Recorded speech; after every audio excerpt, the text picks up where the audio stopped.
Greetings and welcome to So You Think You Can Quest, the online live-streamed Dungeons & Dragons-based game show with real cash prizes and precious stones that also raises money for rotating community charities.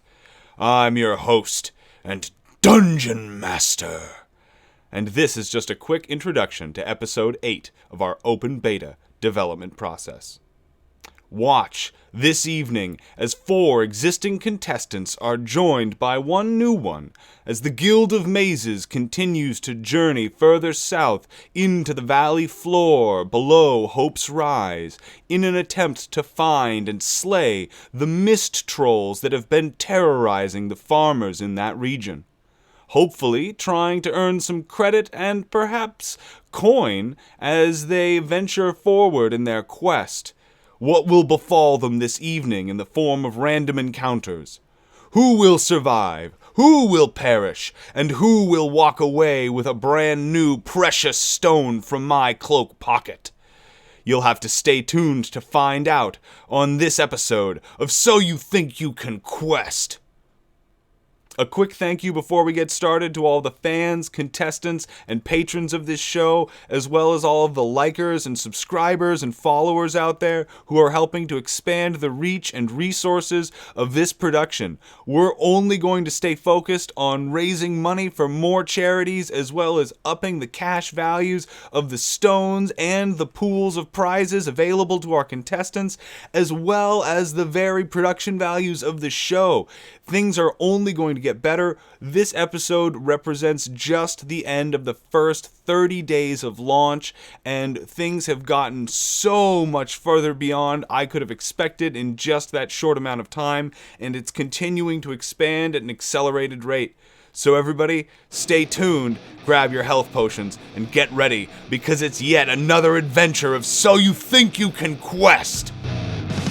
Bring on your goblin holes and band of oaks. Hulking zombies and kabobs, and oh no, no troll, don't slow me down, oh no. Don't dig a vicious, ever vicious, also many possibilities. When I swing, I'm a class won't be the thing. Goes again every time, my friend, the outcome's always the same. I'll roll down 20 sides and cleave your ass in twain, because I'm rolling 20s like a 68. Thank you very much, everybody. Welcome to So You Think You Can Quest, the Tuesday edition, and also marking our 30-day or our 4th week of production and launch. I really appreciate it. All the support so far has been pretty overwhelming, and we're getting bigger and bigger by the day, which means that as we continue on, we will be raising more and more money for charities, as well as having bigger and bigger prizes for our adventurers. Watch as the cash prizes and the daily stones increase in value, and we start to draw out the greatest of all adventurers from across the world to seek these treasures and solve these mysteries. But before we get going, a quick shout out to all of the fans, contestants, and patrons, as well as just general supporters who've been helping all of this make their way along. Again, a second thanks to the band Mississippi Bones, who allowed us to play and use the song Dungeon Hustle for our intros and outros. And I'll do a quick recap, but beyond that, I wanted to introduce everybody to the new player who will be joining us in the 5th player slot this evening, which is one Sly Tie, aka Kudrini Selkadora, who will be taking over as a paladin and joining our intrepid band. As well, you will see that one of our previous contestants has put one Fia of the Longroads to rest and is returning now in the form of a rogue by the name of Apec Ferno. And we will see what exactly the guild gets into over the course of this session. If you weren't here last time on So You Think You Can Quest, you'll want to know rather, that the band fought tooth and nail for nearly 3.5 hours against a wind drake that almost killed them at several turns, were it not for some extraordinary good luck which allowed them to just cinch the combat at the last minute as the drake threatened to topple over and take the rest of them spilling into the valley below. they would have surely perished. But the dice were with them, and we now have 2 full sessions for the first time without a player character death. Of course, not being one to let the loot go to waste, they descended quickly into the valley after the drake to find that it had crushed in the roof of a noble's house.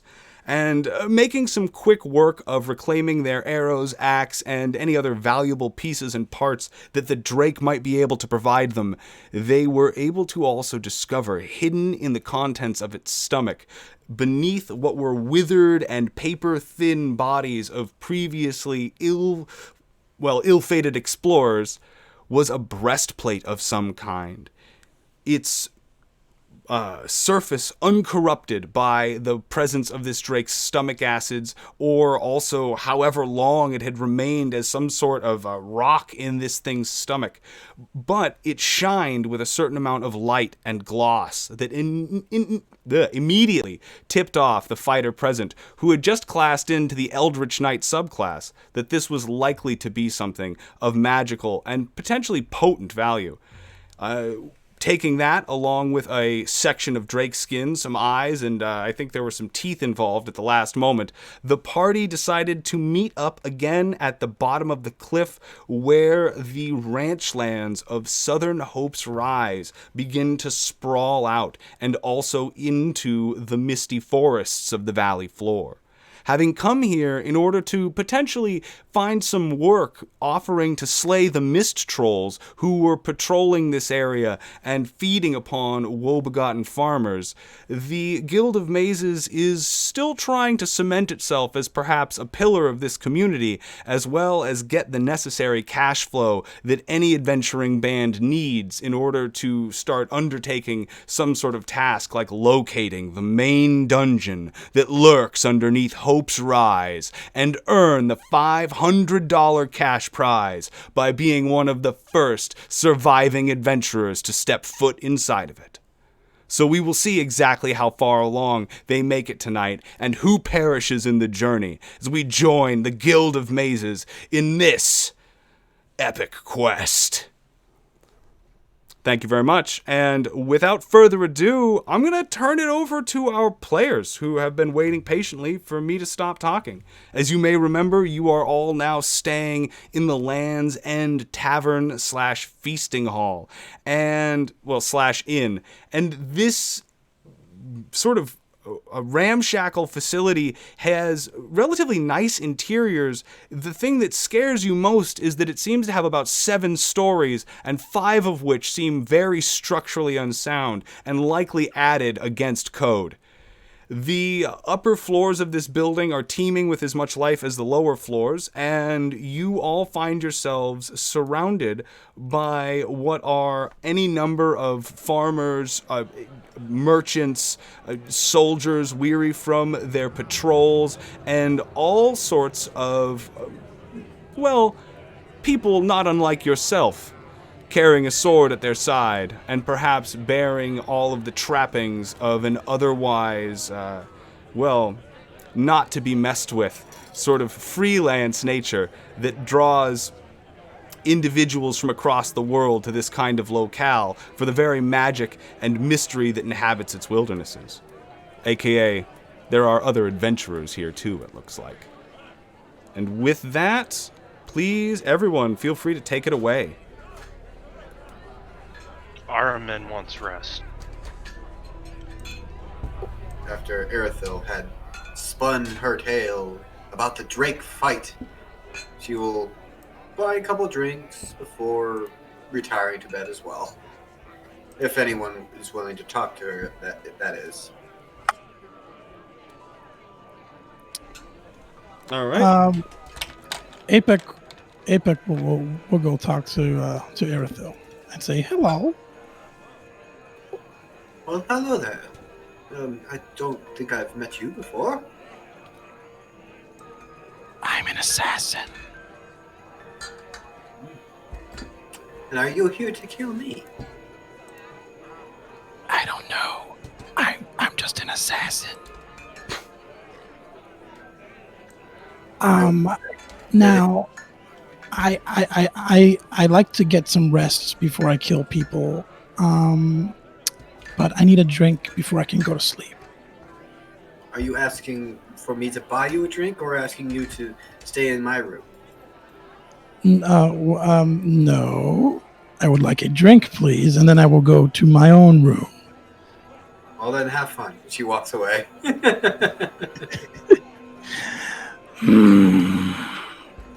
I storm off.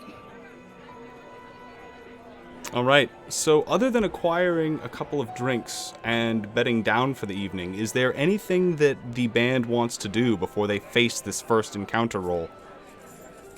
You said there were merchants staying here with us? Yes, certainly. This place seems to be fairly busy, as it's one of the sort of main arteries for overland travel if you're trying to skirt the actual township of Hope's Rise and merely pass as quickly as you can along its roads. I would like to see if I could find anyone maybe potentially selling shields. Okay. Go ahead and give me a quick... in this case, I will take an investigation check, as most of these merchants don't have their wares actively on them. They're likely sequestered on wagons or in trunks upstairs in their rooms.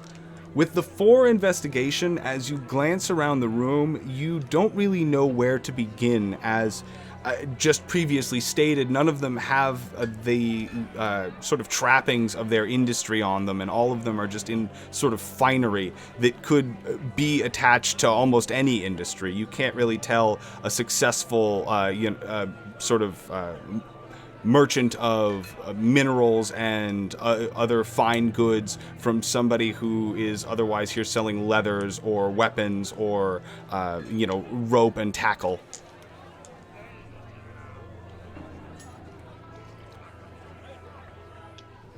I suppose I'll just shout at everyone then, just be like, "Hello, I am seeking a shield. Is anyone here willing to part with one?" Also addressing the soldiers. All right. As you address the crowd, you find that few of them stop to really kind of take in what it is that you're saying, as there's enough raucous noise in this room at the time that people aren't actively tuned into other people's conversations. However, at the same time, you do get a couple responses eventually, as a few people come over asking how much are you trying to pay? I could be willing to part with 10 gold. Sold. I hand over 10 gold. All right. And grab my shield. Without hesitating, the soldier in front of you parts with their shield and takes the 10 gold pieces. Thank you. You see them immediately turn around and sort of lift the coinage into the air above their head and sort of shout a cheer to their compatriots. It seems that drinks will be on them for the moment. The greedy part of my heart is like, no. It's okay, I'm going to gamble a little bit later. The assassin says, I think you overpaid. Could I go up to the barkeep? Absolutely. There are several in this environment, as it's large enough that there are a couple of bars, but you can find space in any of them, really. All right. I'd just like to talk to one of them. Sure.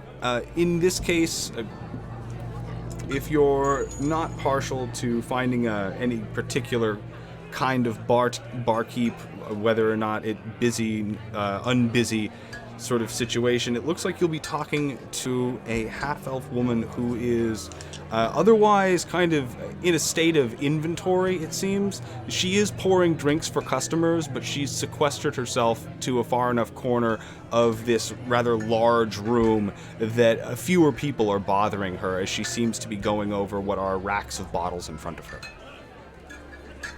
Excuse me, miss. I just had a question. Yes. We heard a rumor in Hope's Rise about some mist trolls being in the area. Do you know where they possibly might be, and what direction from here? Well, it's more than a rumor, but where exactly they might lie, I cannot tell you. They emerge from the western woods to the south of here. We think that they make their homes close to the cliffs, even further west, and that they travel some distance to do their marauding, but it's hard for us to track them, you see. They are rather difficult to find in an overland chase. The name that is attached to them is not one given lightly. They seem to have some sort of attachment to the very damned mists that plague us at every night and every day on this rise. May I ask what that name is? They're mist trolls. I mean, they're following just the Mistrals. Or am I not hearing that correctly? Oh, no, she was saying that the reason that they are so hard to find and follow is because they are mist trolls. They are well accustomed to literally hunting in these mists. Gotcha. Thank you for your help. I appreciate it. All right, if that's everything that you are inquiring about from her, then she simply isn't going to, try and pursue the conversation any further, and she'll let you away with a nod. At this time, is there anything the party wants to do before slumber? Erithil is actually going to do a couple things in her room. All right. Am I able to quickly relay that information to everybody on the possible direction? Yeah, that wouldn't take more than a moment to circulate. Gotcha. That's all I want to do. Okay. After getting that information from Warren, Erithil will just close her door and pull out her hand axe and kind of shove it to the bottom of the door like a doorstop. Mm-hmm. Just firmly put it in there, so because she's having flashbacks of that assassin back at the other tavern. So she's basically doing some precautionaries and keeping the door closed, and then she goes over to, if there is a window, Mm-hmm. she's going to take out her halberd, which I never realized I had a halberd, and is going to pin it in just a way that it's like the shaft of it is going towards the roof, while the pointed end is pushing down on the windowsill, so it keeps it closed. Okay. And then I'll just be sitting there staring at this armor piece. Okay. Staring at the armor, and feeling more secured about the room that she has chosen to sleep in for the evening. Erithil, is there anything else? Before I did all that, I'm going to inform Warren that I'm going to try and test out this armor, see if it's something that will be befitting of me, and if not, I'll give it to the rest of the group. Okay. Go ahead. Yeah. Epic. No, I just wanted to spend an hour tinkering to make a little clockwork frog. Okay.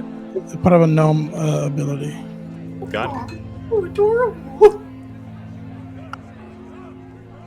Noted. And it says it takes an hour and uses 10 GP, so 10 GP worth of materials. Do you have the 10 GP with which to spend? Yeah, I have 10. All right. Well, then the clockwork frog is yours. Clockwork frog in hand, Erithil barricaded into her room for the evening. Is there anything else the party would like to accomplish? Armin just wants peaceful rest.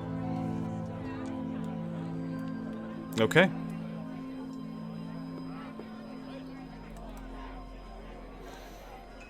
Without further ado, then, you'll have to roll an encounter check to see how the night passes, and if you are able to otherwise make it without there being some sort of disturbance or disruption.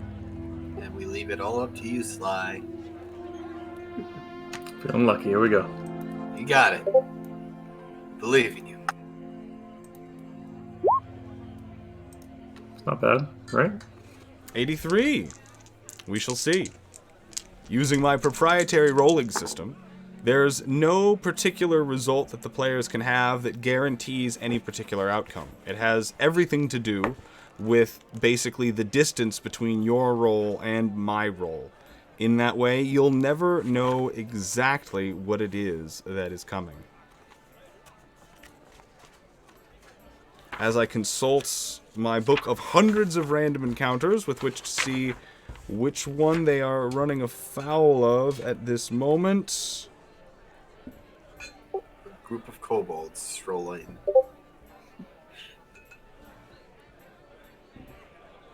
I would never fight kobolds. They're so adorable. In fact, not. How late is everybody planning on staying up this evening? Or rather, who has watch in the event that there is a watch being taken? I assume if there is a watch, Erithil is the first because she's just focusing on this armor. I guess I'm also like fresh. I assume I'm super fresh, so I do I need to take a long or like I can probably stay up, right? Yeah. So I can like sit in some shadowy corner and watch. Okay. So if With, that kind of like means playing with my frog also. that Erithil's on first watch and Apex on second watch, then it will be Apex during your sort of stay late into the evening as you're watching most of the fairly packed dining hall begin to let out as farmers begin to head home and guards begin to head back to the garrison, as well merchants begin to sort of file off in groups as they begin to discuss potentially lucrative business dealings that they may have before they leave Hope's Rise. You are rather unable to avoid or ignore the attention of a few individuals who begin walking through the main door after the sun has set. They are not entirely unfamiliar to you in appearance, as they look like perhaps tieflings, those who have been touched by the infernal planes. But these individuals are a step beyond, not merely having simply a reddish hue to their skin, or purple eyes, or grown horns, or fangs and claws, or bat wings, or things of that nature. These seem to have all of the above, as if they are not merely tieflings, but in fact share a more direct one-to-one relationship with the bloodlines of the infernal and the abyss. Their eyes seem as if burning embers set in their skulls, upon which scaly skin is drawn tight across, and they all seem to be smiling in sort of a casual, almost disdainful way for all of the things around them, very pleased with themselves and very sure that nothing in front of them is really of consequence.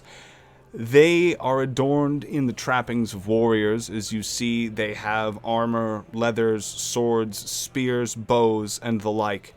Carrying small traveling packs at their side, they number, it seems to be 8 total. And they begin making a rather obvious scene as they stroll in and sit down and begin demanding drink, patronage, food, and everything that they really can from the hospitality of the servers here. Soon they break into a game of what seems to be dice of some sort, though you're sure that the bones that they are using likely do not come from a beast of natural descent, as they seem to crackle with an off purple-red hue every time they land upon the table and send sparks flying into the air. These individuals are conversing loudly enough that you would be able to understand what they were saying were it not in some sort of guttural language that sounds as if dredged up from deep within the bowels of the earth. Okay, I'm gonna. First of all, I want to be hiding. And just listening. Do they look? Do they appear to be like thieves of any type? Go ahead and give me an insight check as you sort of begin to case them and give them an ocular pat down, seeing who may or may not be concealing weapons or otherwise ready to use poisons, a sure enough mark of those in your duplicitous business.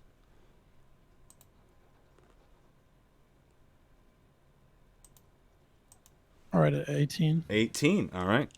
That is going to bring you to, after sort of looking them up and down, get the idea that they might not be thieves as their primary profession, but they likely are thieves in the fact that they have no qualms with stealing money professionally. Okay, so my thieves can't wouldn't help me understand what they're saying. Your thieves can't. In this case, no. They are speaking a completely different language. It is not merely an issue of slang or coded language. However, with your thieves can't, you would get an insight into the idea that these individuals, judging by the way that they're kind of making an obvious scene and the way that they're looking around, this isn't just a night out for them. They are not here solely because this was the best place to acquire drinks. There's something about their presence here that seems intentional, almost threatening. Okay, I'm gonna put my little frog in my pocket, so I don't lose it, and I imagine myself like in a corner by some stairs. How far away are they from where I would be? You are effectively about 35 feet away from these individuals. The stairs in the corner that you're speaking of do exist based on the layout of this floor. And you will be able to, get up to them within, about 10, 15 feet of movement. Okay, I'm gonna. So I guess I'm just gonna try to sit there and watch them for a little bit longer, and see if they see what they get into. All right, you continue to sit and watch as they continue to make more and more of a problem for everybody sort of around them. They manage to effectively clear out this section of the dining hall into the early hours of the morning. Erithil, you've already gone to bed because you're on second watch. So yeah, no one's going to be awakening for this. You're just merely going to be able to observe them. As it reaches about 2 in the morning, you are going to notice that coming through the door is another distinctly obvious crowd of conspicuous individuals. These ones not instead adorned with some amount of like infernal presence and also, style in their armor and regalia, but instead these individuals seem to have a just almost completely blue palette painted across all of their wares, their skin, their hair, their eyes. There's sort of a wispiness to the ends of their joints and where their hair forms at the tips, as if there's a slightly insubstantial quality to them. They are dressed in wares of fine and often sort of reflective silks and draped in jewelry that is ostentatious, if not a little gaudy. And they too, looking at the infernals, begin to converse rather cockily in their own language. What exactly it is that they're saying, you can't make out, but it sounds like a number of panpipes being blown upon chaotically. As they begin to sort of eye each other and approach, you get the sense that there is some rather dangerous ordeal about to transpire here. All right. I mean, I'm still hidden, right? Well, I mean, you're at a booth. I mean, whether or not they can see Okay. you, that's Right. If I'm pretty close to the stairs, I may just try to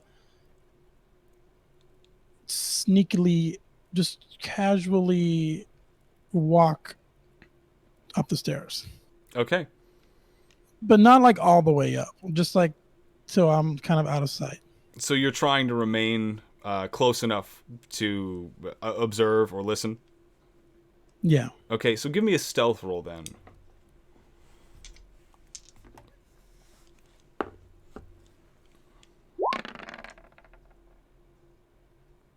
All right, creeping to the top of the stair, you seem to be going unobserved for now.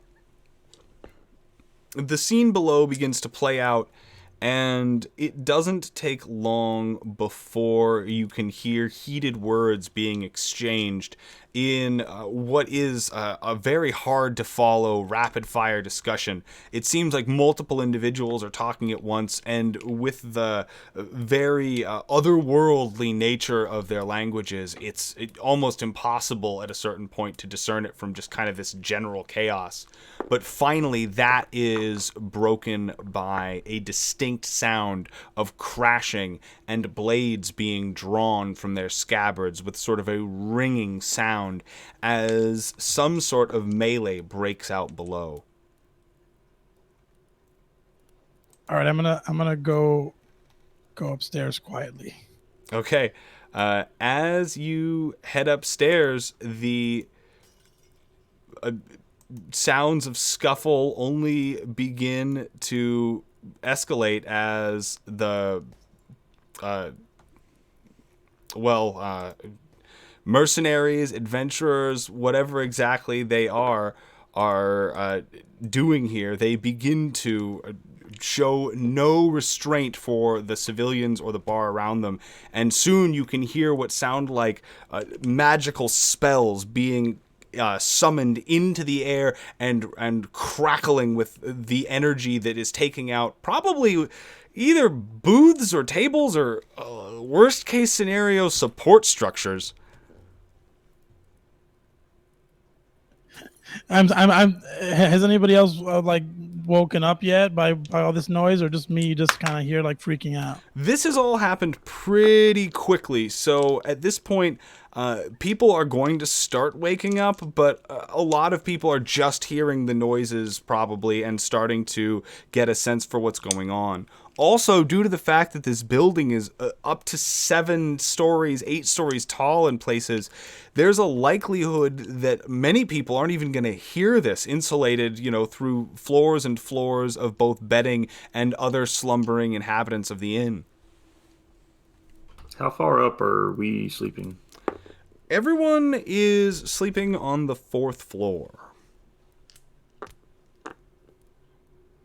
I mean, they're not hurting me in any way at the very moment. So I'm kind of still listening and thinking if I should go wake up that fighter that I met at the bar, because that's the only person. I mean, do I know as a new character? Do I know my team already? You are all guildmates, okay. and you've basically been given the rundown of what's happened before you've arrived. All right, I'm gonna kind of like I'm gonna go wake up my cleric buddy. or I mean, have they gotten enough rest yet to regain all their stuff or not? No, it takes 8 hours, and they're at about hour 5, hour 4, depending on who it is and when they went to bed. Then I'm not waking anybody up. I'm gonna keep on listening and waiting. Maybe I'm gonna take my knife, my dagger out, and just kind of wait and see how this thing evolves. All right. Waiting and listening, go ahead and give me a perception check as you attempt to get a read sort of from the other room on what's transpiring. All right. With that 10, you are going to not be able to hear much of the scene below. It's mostly just going to sound like sword on sword and the pop and explosion of several smaller arcana going off, until then finally what really does make you think that there is a problem is you start to hear just this crashing noise of, it looks or sounds like almost a stampede is loose in the floor below, and people are beginning to scatter, and there is screaming. The walls themselves are beginning to shake as the inn is starting to rumble a little bit. You're not exactly sure what it was that just struck one of the central pillars of this inn, but it happens again shortly enough after that you know that it's not over. Okay, I'm gonna sprint up and wake up Warren and say, Warren, something's going on. I don't know what's going on down there. I'm an assassin, but I don't know, like, if this building's gonna fall over, and I think might have to get out of here. I'm not really sure what's about to happen. We should wake everybody up and get out in the fastest way possible. Maybe out a window. Right. Are they're like in the main entrance area where they're fighting? Yeah. Okay, and so I think we have to wake everybody up. Wait, you took all our rope. You took all our rope. I took your rope? No, not you. Wait, you have rope. Erithil has all of the rope. Erithil Okay. took our rope before, but you have rope. Warren, can we go get Erithil? We gotta get everybody. Let's wake everyone let's up. go. Let's get everybody. Let's wake everybody up. No, you wake up. You wake up the cleric, because that guy freaks me out. I will wake up the cleric. Okay, and then we just tell him, like, this building, I don't know, there's some people brawling down there. It sounds like the building's about to collapse. Sounds like a stampede down there. These freaky dudes are down there. I'm an assassin, but they're like really scaring me. Did you say that through Erithil's door? Yeah, and then I will open up the door and just go in and be like, wake up. I grab you by the shoulders. kick all the doors open. Kick every door open except for the cleric. I'm not touching that one. Oh, I have to kick the door open. That's right. If you're kicking my door open, you're gonna have to roll. Yeah, Because I have the door. We gotta get you up. I'm gonna have to try and kick the door open if you have it locked, or I'll yell through the door first. I will yell through the door. Being abruptly awoken, I'll taking in everything that he's telling us. I'll also agree that we should get out of here as soon as possible. And I have rope, and maybe if we can find a window, we can scale down the side of the building. There are windows to all of the rooms, so the escape routes are certainly plenty, as another resounding crash starts shaking the building again, and you can almost feel as the floor beneath you starts to shift slightly, telling you that the structural endurance of this building is giving way. Erithil just goes, what? What's going on? guys, we gotta go. And Gotta then get out of here. if the cleric isn't up yet, I'm busting in his door too. And come on, let's go, Airman. I'm so sorry. Let's go. We gotta get out of here.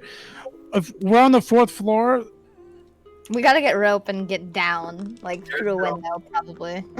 Grabs her hand axe, opens the door, grabs her halberd, opens the window, and just says, come here, come on. And she ties the rope that she had to her bed. All like 120 feet of it. Yeah, all 120 feet to the bed, and I throw it out the window. I'm like, all right, come on.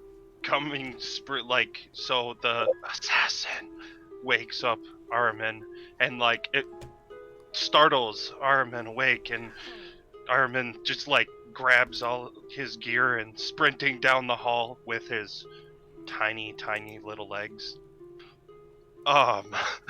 You just hear thump, thump, thump, thump, thump, thump come running down the hall. Sound like a wrecking ball slides the corner into your room and is like, we're going out this way. Yep, I'm like pushing Erithil out the window, like, go, we gotta go. Let's go. Wait, before we just like dive down there, do we see people? You said they sounded like stampeding. Is there like other of these dudes down there? You mean what do you Outside. mean Like, by that? Out of the window, like down on the ground, do we see any more? Oh, of these? outside. Yeah. You do not see anybody outside except for people who are actively fleeing from this environment. Yep, done deal. Okay, let's Armin go. grabs onto the rope, stands on the windowsill, and repels out. Erithil is already out the window being pushed by Warren. All right. Yep, I'm getting everybody out, getting everyone towards the window. I'll stand by the door and like guard the door until everyone else has gotten out. All I and I'll gotta go ask left. is a sleight of hand check from Erithil for that tie off on the rope.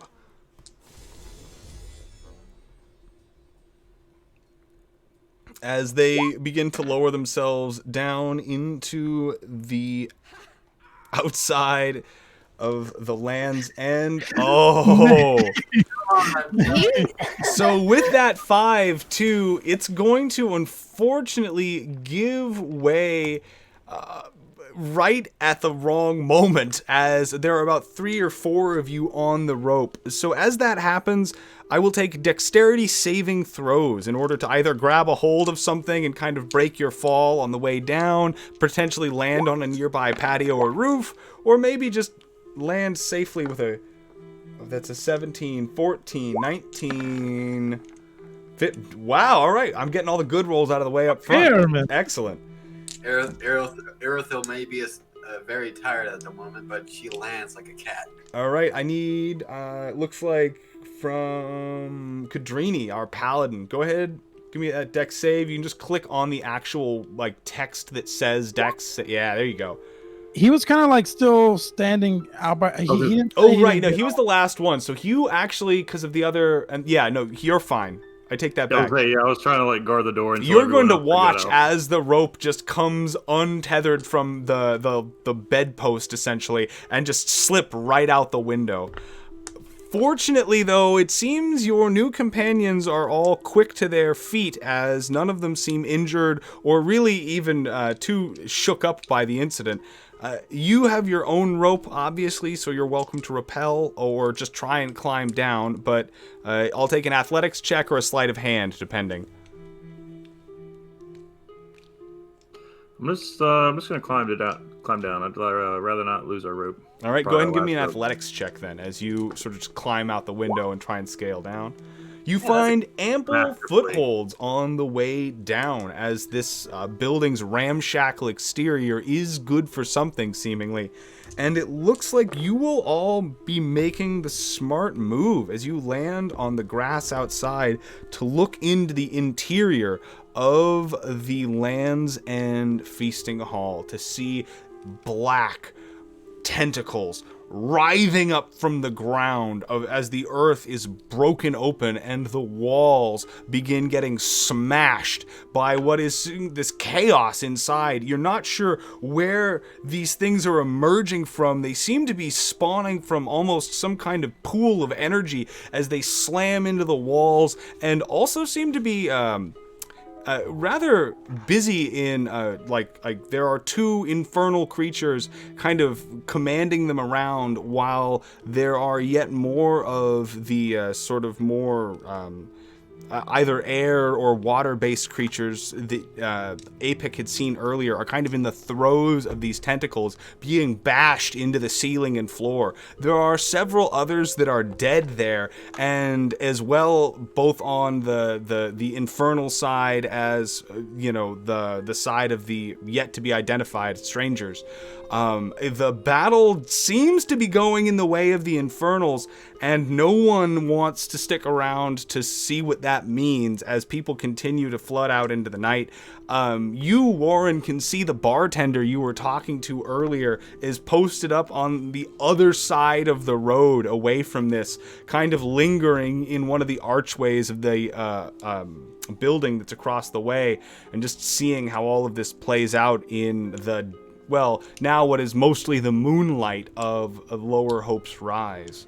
Erithil just yawns, goes, huh. Well, I guess we're camping out tonight. And she turns around and starts walking. Where are you going? Where are you going? I don't have enough. We gotta find a place to camp out, like, fast. What other like buildings and do we see around us? Do we see the people going, specifically the other people that are fleeing, like going to a certain area? The people that are fleeing are kind of going in many directions. A lot of them are finding the or fleeing to the south of the main building, as I'll highlight on the map there. One moment, let me get my mouse over to the. There we go. You will see across the road there are a couple of structures I had described last session as essentially. Your token is covering the other side of the road. Oh, yep. One moment. I'm getting a little bit of lag right now. I don't know why. One sec. My mouse is just. Roll 20. Gotta love it. Gotta love it. It's my favorite. There we go.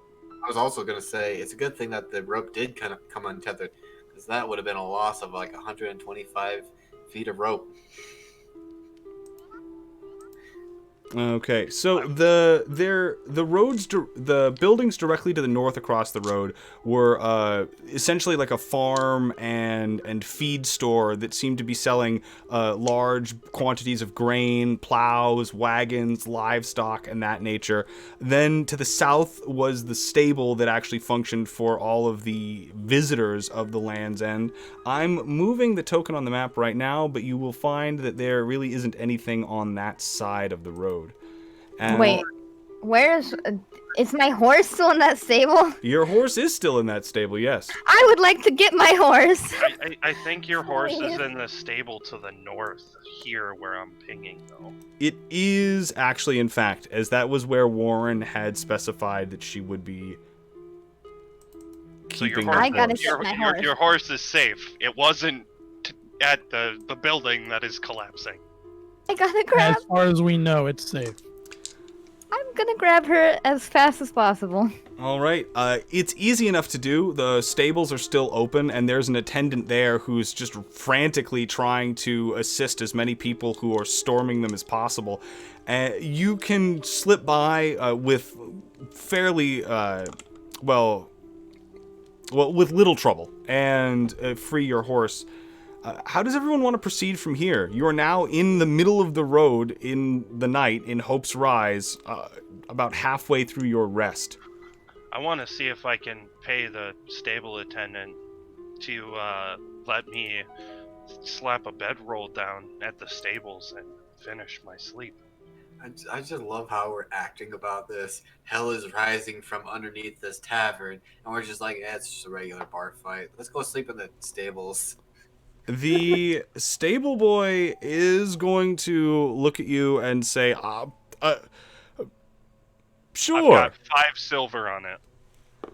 He takes it and says, it's your funeral.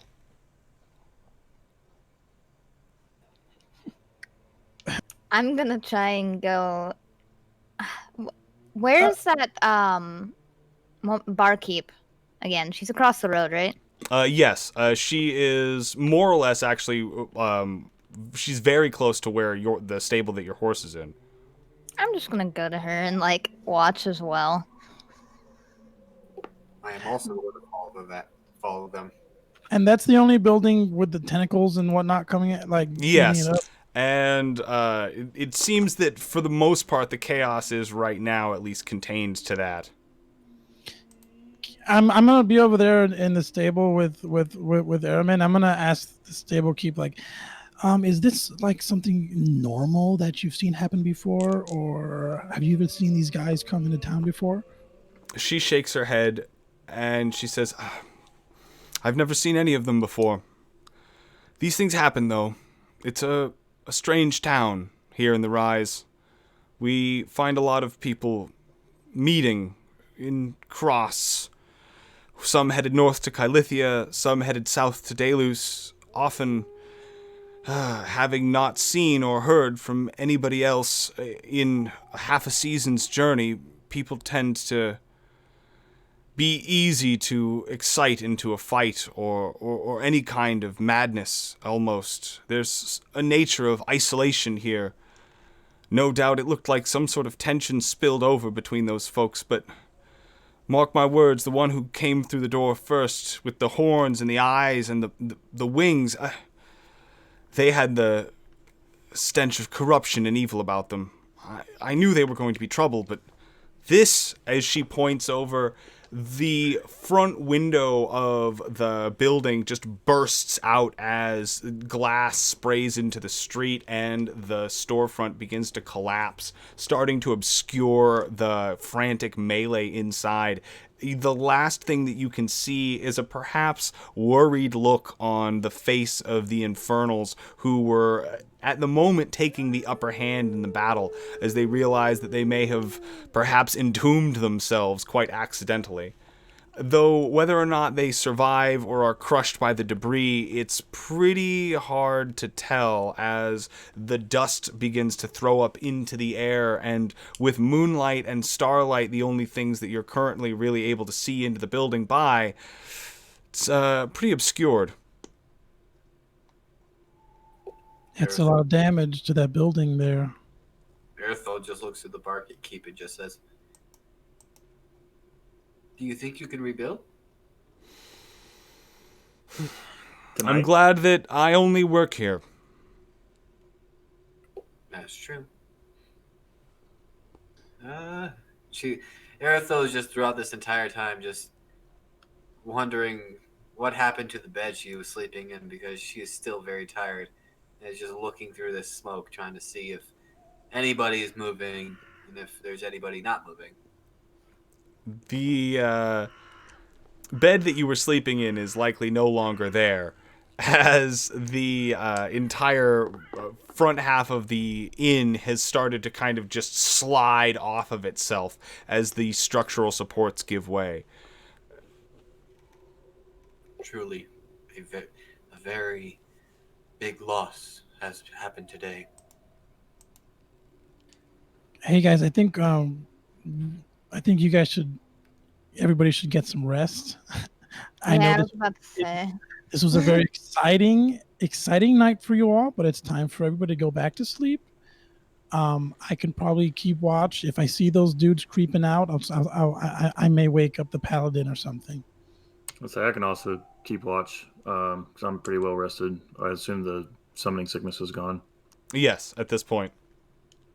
Irithil just looks to you two and just says, "Well, if I'm not going to pass up the offer to sleep, but if they don't move or anything, just go looking for them, and maybe you can find a couple items that might be of help." And she turns around and just goes to try and find somewhere to sleep, possibly the stables. Okay.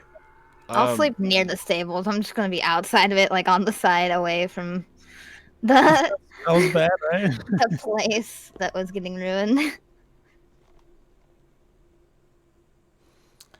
Okay. Good night. So, with Armin having bribed the stable hand and everyone having cleared out within the course of more or less 45 minutes to an hour, your long rest you're able to recoup and recover from without having to, rest too much further into the next morning.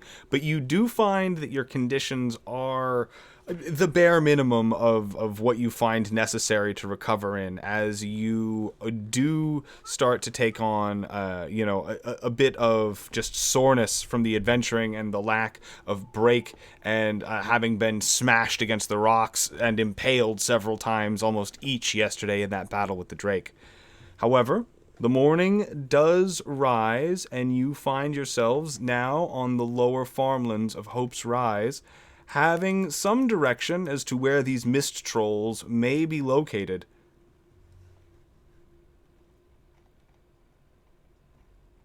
Do we see if the people are still there at all, or like what the damage is from where we are now?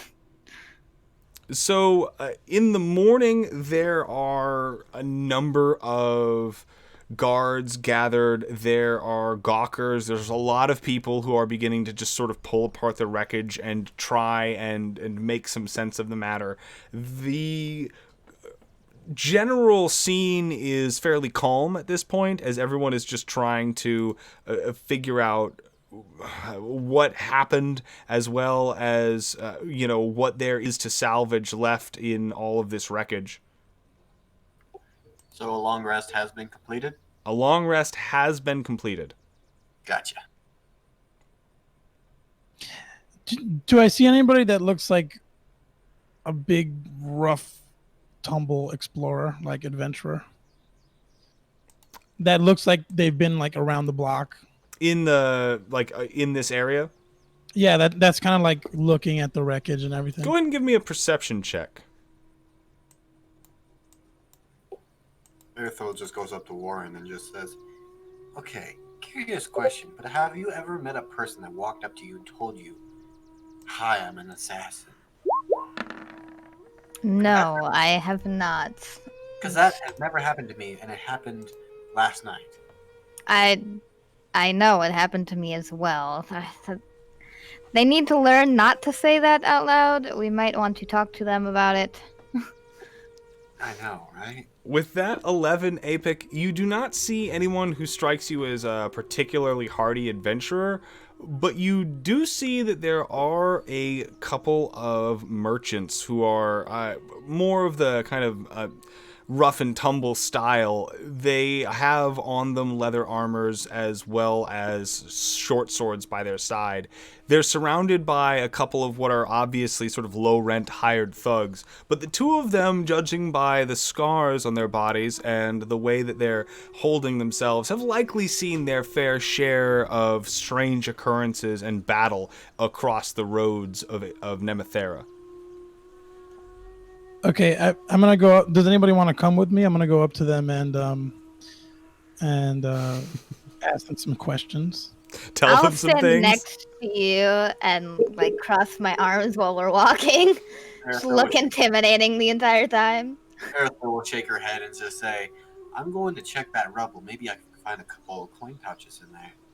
She goes over to the rubble and tries to find a couple bodies, possibly the coin All right, pouches. Erethil, go ahead and give me an investigation in order to see if you can find anything of value as you're sifting through the wreckage.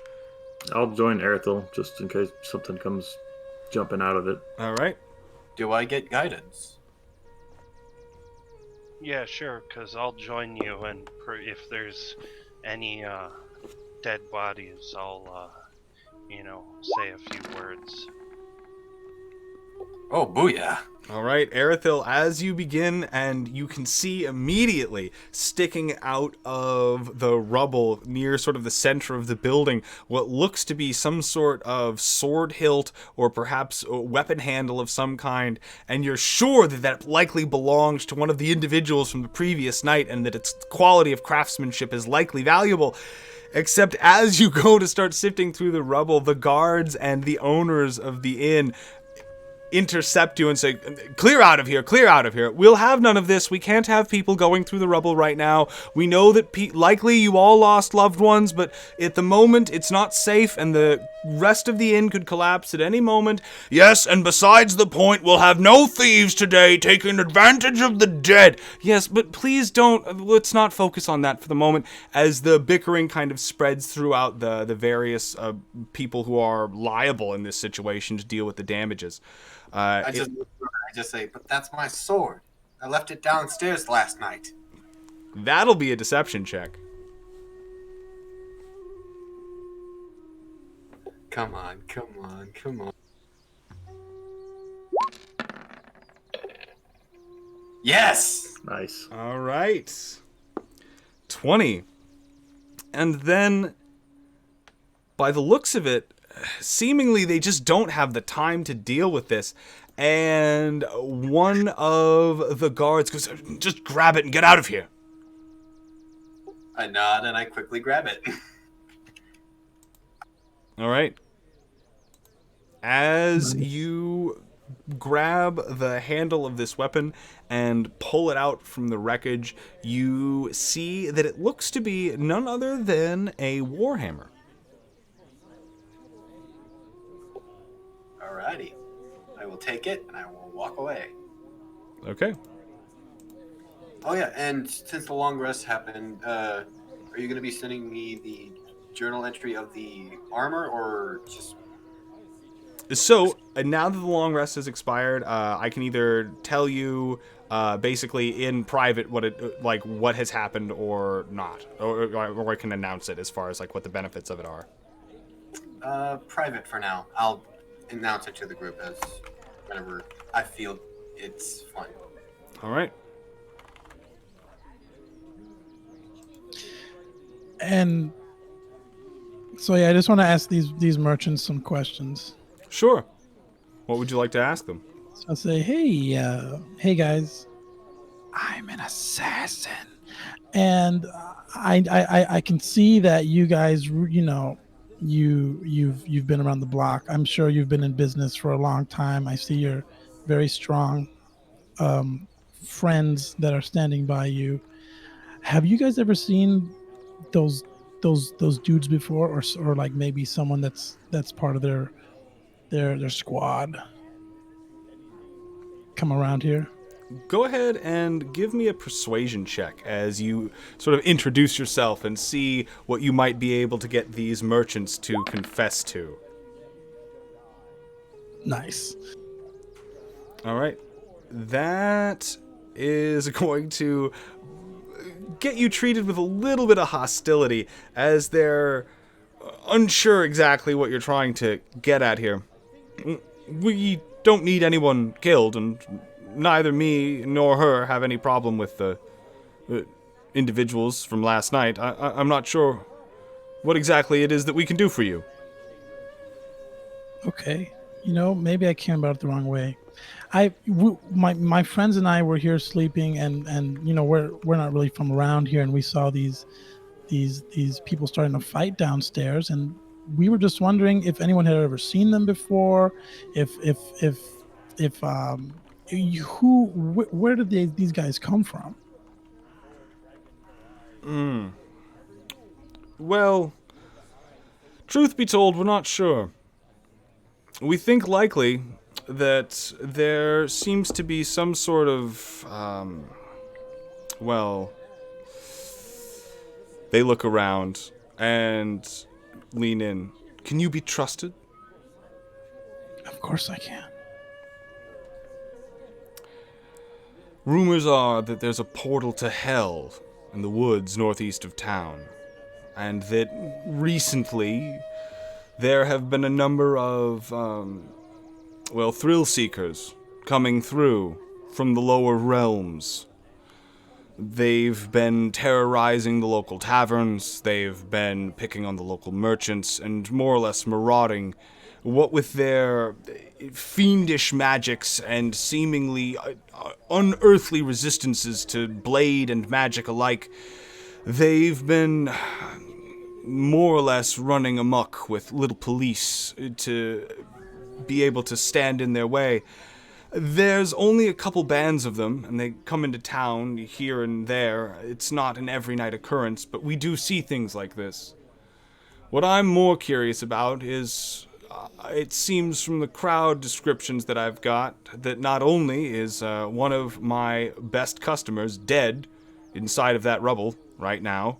What a shame, what a shame. It seems that there was some sort of fight with some other band of otherworldly creatures that they had wronged, which makes me worry that there may be more than one portal currently shuffling otherworldly... I don't know what... miscreants? What do you call them? beings. Sure, I guess, but they seem to be causing nothing but trouble at the moment, and with magic like this that can level a 7-story building in an evening, it's cause for all of us to be concerned. I was discussing with my companion whether or not it might be worth it for the merchants in town to start putting a collection together and see about getting this portal to hell at least looked into. Portal to hell. Armin walks up and puts his hand on the shoulder of the assassin and looks at the people that the assassin's talking to and is like, "We're sorry for all of your losses," and then whispers, "We should go." Oh, okay. Oh, by the way, what are you guys selling? To the merchants. The merchants, they look at you, they say a number of things. Mostly at the moment, our resources are tied up in a fair amount of shipments of steel and rations coming up from Delos. Why? I don't know, just wondering. Thank you for all that information. I am very good at keeping secrets.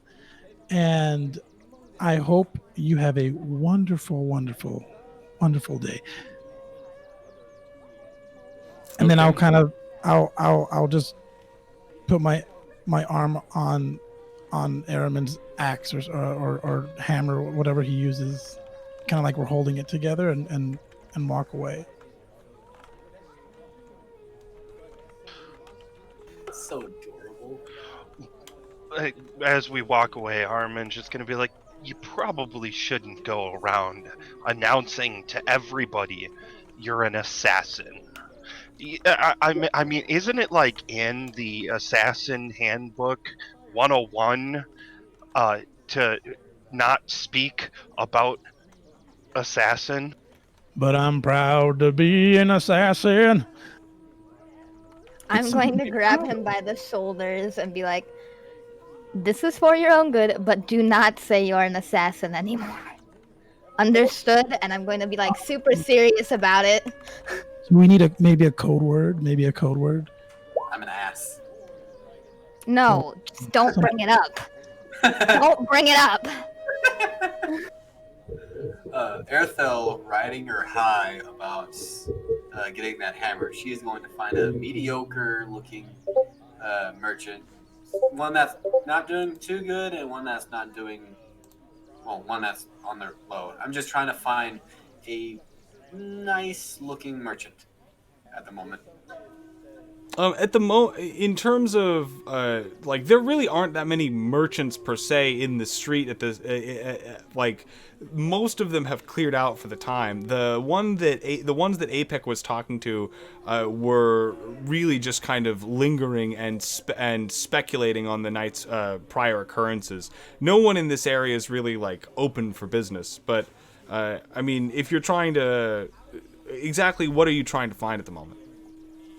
Well, I'm trying to sell my scimitar, and I'm planning on scamming them. Ah, I see. Well, I mean, you can go ahead and you can make an investigation check to see if there's anyone in the area who wants to buy a scimitar, but most of these folks right now are sort of in transit. In transit. They're going from one place to another, or are already engaged in something. So that's 17. Let's see. It looks like you are going to be able to find someone who's interested in buying it, but they're not willing to purchase it for more than 5 gold pieces. Well, here's what I'm going to do. I'm going to pull out the scimitar and be like, this is a very fashionable scimitar, but also it has its little own effect. I toss it away, and I wait for a few seconds, and then it appears in my hand. I say, this weapon comes right back to your hand. All right, go ahead and give me a deception check as you attempt to otherwise guile this person into believing that you have an enchanted weapon. That's another 17. All right. They are going to say instantly as they observe this. They go, "Oh, well, I mean that's wonderful, but I don't need anything of that nature, and nor could I likely afford such wonderful magics. I have but maybe 10, 15 gold pieces to my entire name at the moment." Do you have anything for trade? He looks around. He goes, "I'm here mostly just to pick up feed for the farm animals. Your scimitar looks sharp enough, and we've been having some problems in the fields lately. I figured it might be good to stay armed, but I'm a farmer, sir. I cannot in any way afford such a wondrous weapon as that."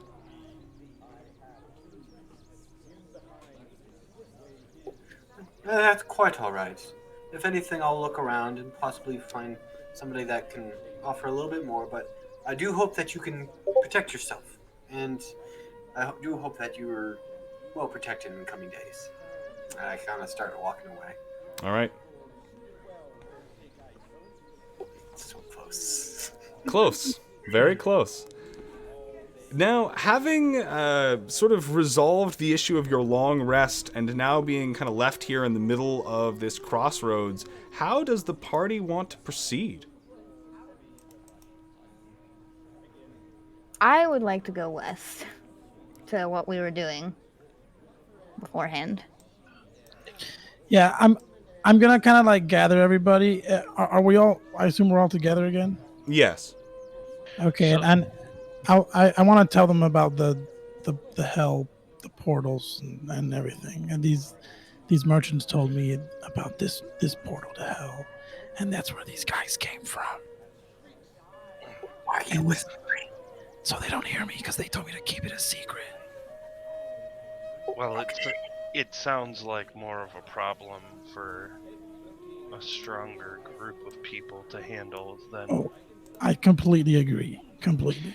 Now, if I recall, we have quite a hike to get to where this area of the plagued, where that person was killed by the mistral.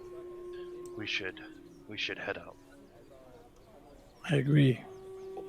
Before we do that, and I look to the others and I just hold out the warhammer, and I kind of tap the armor that's on my chest, and I say, "Well, I did find these items. This warhammer, I do not know what it does yet. I don't even know it was magical, but it was inside of the rubble. I was able to come my way to get it." She winks, and then she says, "But this armor, this is fun.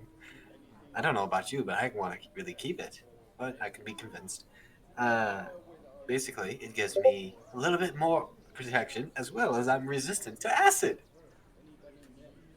Oh, Sounds valuable, like something the party could use to make money off of. True. I'm not gonna lie, but I'm feeling very greedy right now. I'm going to hop on my horse and start going to the slowly going to the west. While wait y'all for are me! talking. Wait for me! Y'all Alright. can fight over the chest plate. I'll just- run after the horse as well. I give the warhammer to whoever wants it. Hey, don't you think maybe we should? Can we all get horses? Maybe, or maybe I can ride with Warren. I'm just a little guy. You can get on my horse. Come on. I help him up to the back. Erithil just not so subtly whispers to Warren, "Are you sure you really want an assassin on the back of your horse?" I'm I told him friendly to stop saying that. It's fine. All right. So you're going to begin heading into the sort of the forest here. Directly west will sort of take you into kind of a rising ridge, but then southwest, if you are looking at the map right now, you'll see takes you directly into the area of farmland and forest that you had been told was where the mist trolls were frequenting and otherwise plaguing the farmlands. Weren't we told even further south across that what looks like a lake down here. You If were, in fact, told that they have been known to attack.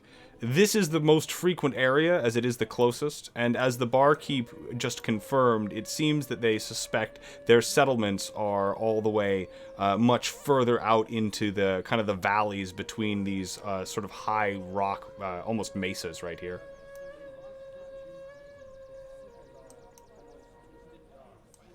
But yes. We should go towards the settlements So compared maybe to. we can. Sorry, go ahead. It's all right. Go on.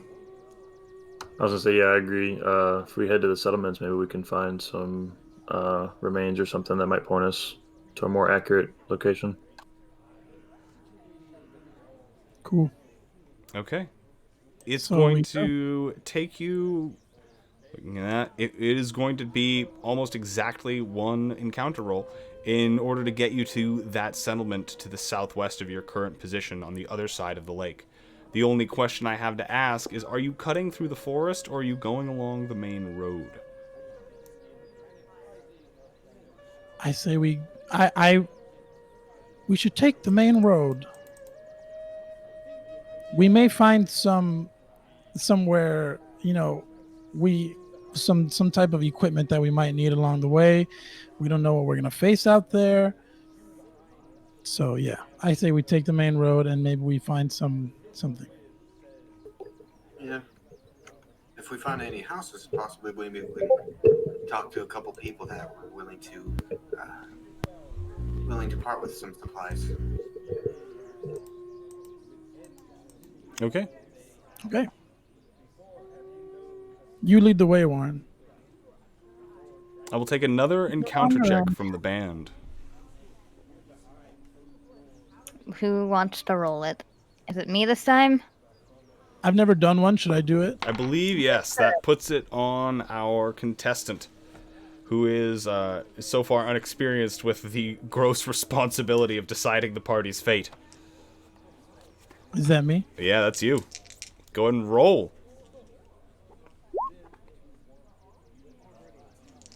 62. 62. It's almost 50.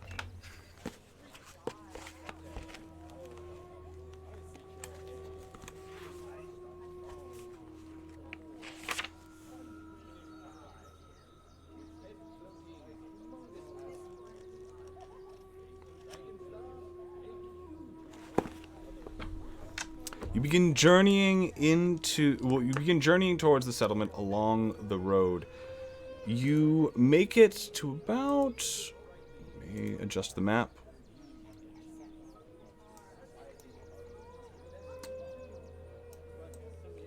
About here. In between the gap in this sort of break of the forest, and you can see in the distant horizon the lapping shore of the lake expanding in front of you. And it is at this time I'm going to ask, I'm going to imagine it's either Armin's or our new paladins, but what is everybody's passive perception? 11. Oh yeah, Armin's a 12. 13. Oh, I think Warren might be the highest then. Warren? No, I have 12. 14 is mine. Oh, it is our newfound assassin, Apic Furneaux, who has with just broken the line necessary of discovering what awaits for them. As you see ahead in the distance, there's something about the surface of the water itself that seems out of place. You're not exactly sure what it is, but it's like there's some sort of tidal force stirring this lake when there really shouldn't be, it's completely landlocked. And for some reason that up ahead, it looks like the shores of the lake are being just kind of pummeled by waves as they are getting more and more and more intense. Stop the horse. Stop the horse. I'll stop it and ask what's going on. Do you see that that surface of that water does not look right? And then What? and they all look at it now. Seeing it now, yes, it is. Okay. Yeah, you can kind of clearly point out this thing that is does not belong. And this water is coming onto the path, or It's not coming onto the path where you're standing as you're looking up ahead, but you can see that perhaps in the closest squeeze of where the road runs next to the lake, that it almost looks like perhaps, yes, up there the water might be starting to run into the reeds and flow over onto the gravel and stone path that you're currently walking upon. How murky is the water? The water is fairly clear. It is hard to see at this distance because it's kind of being stirred into whitecaps, but it looks like the lake itself is fairly clean. I do not trust this water. I don't trust this water. Why is the assassin repeating me? I don't know. Okay, so now we probably shouldn't go into that water, right? It looks like something's probably pushing it from more towards the middle. Probably a big creature that's swimming around, possibly. No, I used to have a swimming pool in where I used to live, but this is not that swimming pool. Okay. A swimming pool? What's a Okay, swim- yeah, What is a swimming pool? I like swimming. I've heard of a swimming hole, but not a pool.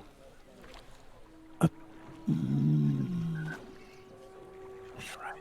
Okay, so there may be something in that water, guys. There may be something that's pushing this water around. Maybe we should give it a wide berth. Either that, or if this creature has been hounding the settlement that's not too far off, and we kill whatever is causing this problem, maybe we could be rewarded for it.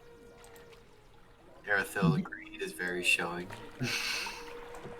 We don't know if we can even get towards whatever might be in the lake, so we might want to rethink the direction that we're going. So, well, can we cut through that forest that's to our left? You certainly can. I mean, you're allowed to do whatever. I look over to our Is this Road. the idea? Is kind of square it off? Yeah, I look probably. over to Good. Yeah. and I just say, do you think you could possibly stealth up and look through, possibly find us a path and make sure that there's nothing waiting inside of the forest before we all trek through? You talking to me? Yes. Okay, I can try that. I wish I had a potion of flying, but I can try that. I will kind of like do a little scouting mission. Is that what you mean? Yes. Okay. I'm gonna go maybe like 15 feet into the forest, sneakily, Okay. stealthily, and see if I see any kind of like a better way around the water.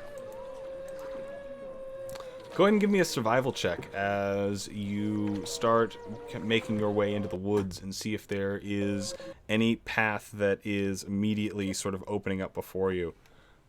And my Sirenscape just crashed. I'll be firing that up back shortly. Who knew? No, it's fine. 7. You look into the trees to find them as obscured with mist and fog as they are thick, and as such, it is very difficult to really be able to say that there's a better path than a worse one. It looks like you'll likely just have to start venturing in and making the best of it. Okay, but do I see any like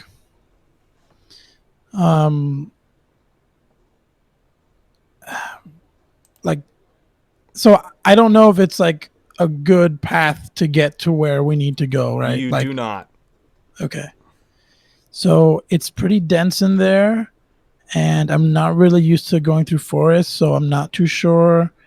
But we can try it if everybody's ready, if everybody wants to try going through the forest. But I don't know about the horse. All right. Is it too thick for the horse? The horse can make it. Okay. All right. I'm just gonna start going in with my horse and being like, All right. let's just go. I was about to say that I'll take the lead. No. Earthel just trying to rushes up, trying to follow the horse.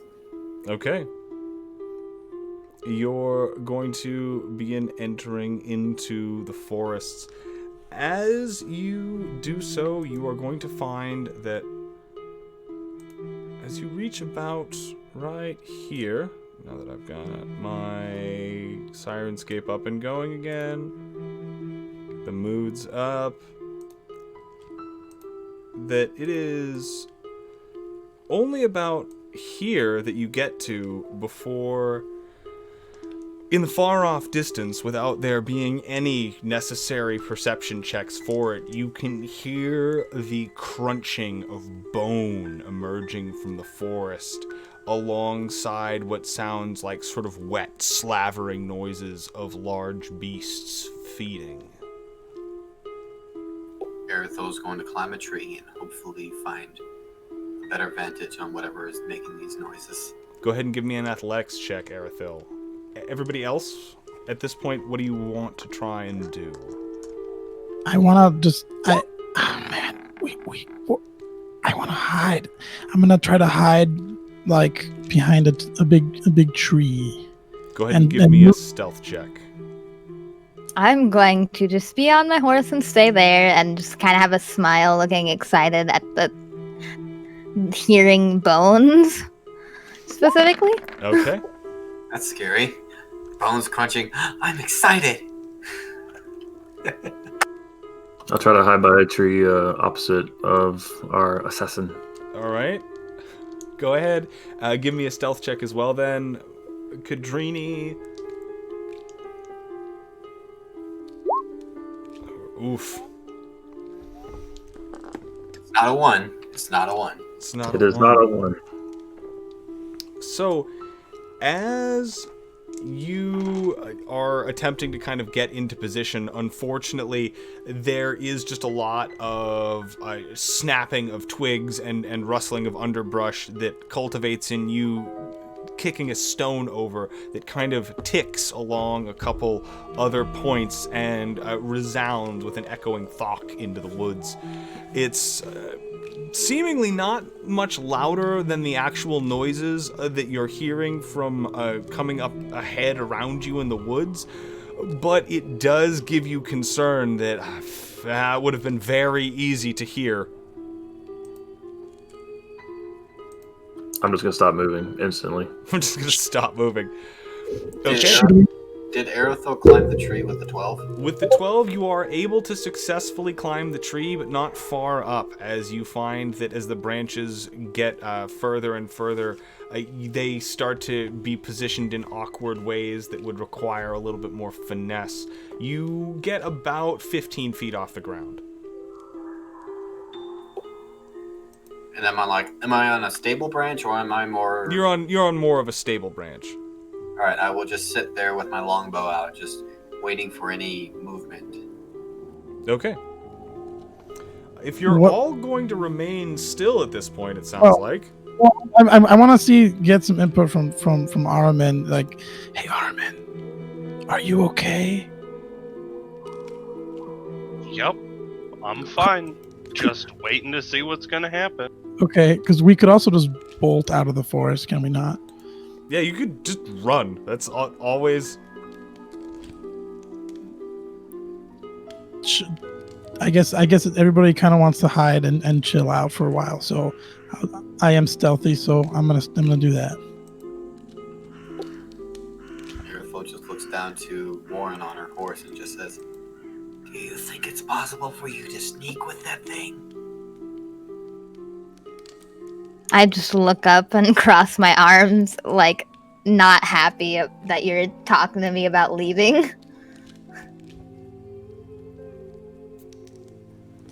Okay, so we're there. It seems like you're staying for the moment, which is going to trigger a couple things on my end, and based on what everyone's passive perception is, I'm going to get a battle map set up, as it looks like you may have accidentally stayed when you should have gone. You would have been hard pressed to convince Warren to run with her horse. I thought it might trigger them to come towards us in general, because noise. Hold on. Aerothel's up in a tree. She's safe unless they throw rocks. And also, I want to fight. I don't want to fight. You just want to fight, okay? And just think of it. After this fight, we could possibly reach level 4. Depending on what happens. As I get this battle map set up, it is important to note that as you get into it, when you are going to roll initiative, if it comes to that, make sure to click on your character tokens, as that makes it a lot easier on my end of things. And while I'm thinking about that, I'm going to clear the list so that I don't get doubles. And we are almost good to go. I just have to get a couple more trees set up and fill in this fog, and I will be able to start dropping our characters down.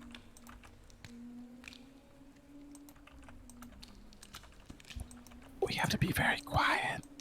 So, to a shout out to our Twitch followers, how is everybody doing? Yeah, shout out to everybody who's watching right now. I hope everyone's enjoying the show. It looks like our players have actually stumbled into something that is going to be catching up with them rather quickly as I drop tokens onto the battlefield.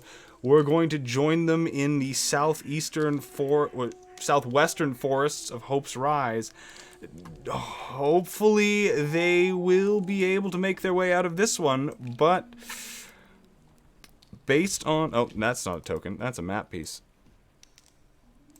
Based on where they are and what it is that they are attempting to hunt, they have no guarantees at this moment whether or not they are currently the hunters or the hunted. Armin, Apec, and there we go. We grab Karini. That's 1, 2, 3, 4, 5. And I'm going to adjust our fog of war to make sure everything's good to go. But other than that, we will be...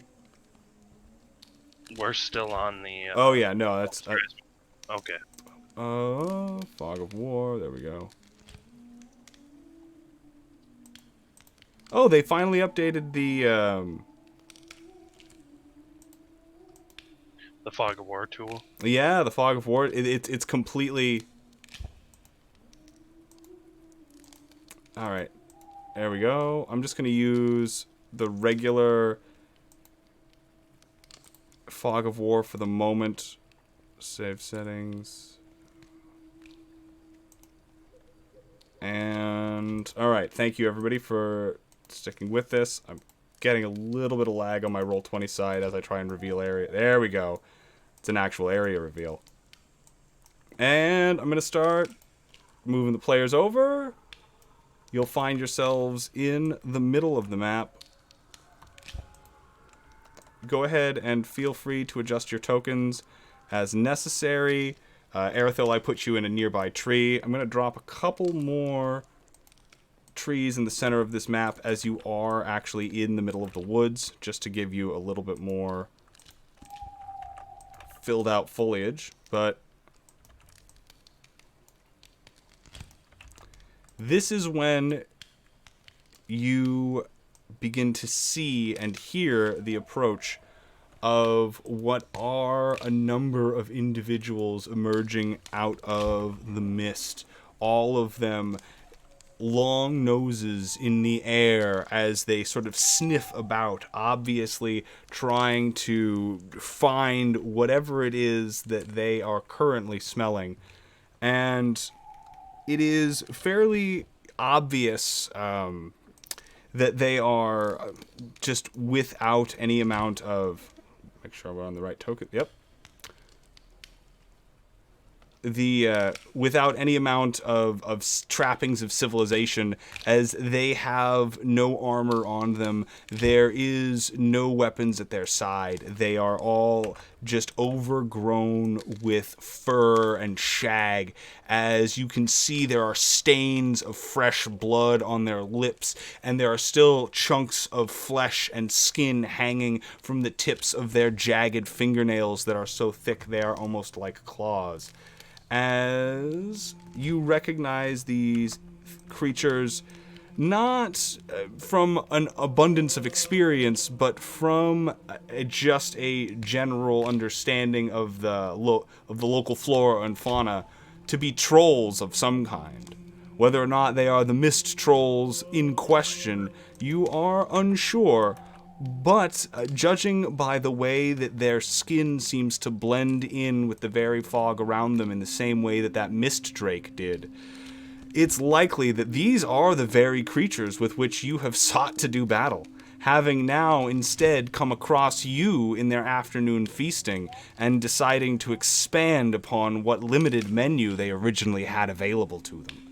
You can see them sniffing the air as their distended tusks sort of grate back and forth while they idly try and peer into the fog ahead of them and see where it is that these noises are coming from.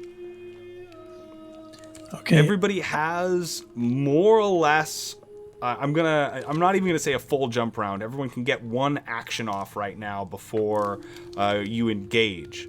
Obviously, you don't have to attack. I'm just saying that is sort of about the time limit that you have left.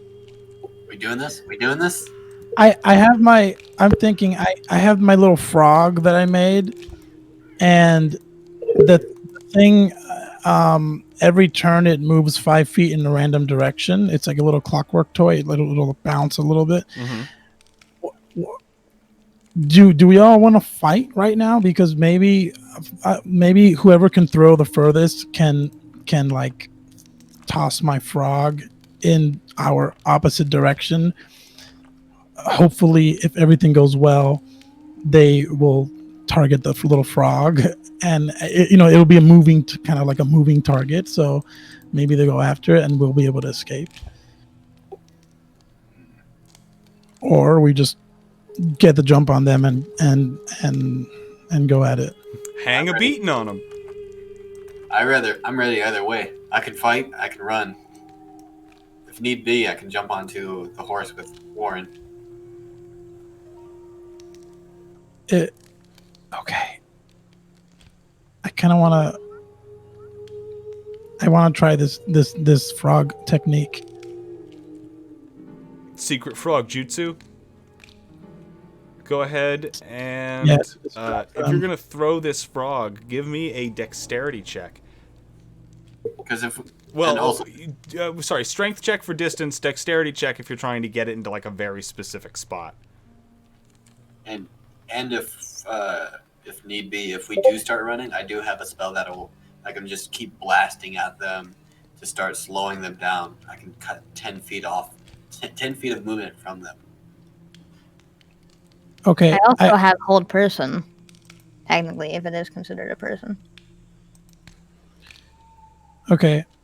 So I want to throw it. I want to throw it like. I want to throw it behind where, like underneath, essentially where our people are. But I also, I want to throw it maybe like 1, 2, 3, 4, 5, 6, like at least 30 feet away. All right. From where I am. Got it. So if you're just only throwing it about 30 feet away from yourself, then I won't take a strength check. I'll take a dex check.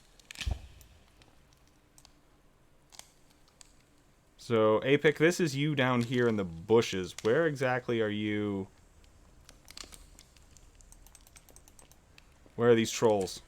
Well, where are you throwing this this frog to try and distract these trolls? I want to kind of throw it to that stump. I think that's a reasonable throw. Yeah. Okay. Go ahead and give me a dexterity check. as you can, I'll let you add proficiency to it for the sake of it being a fairly small kind of handheld object.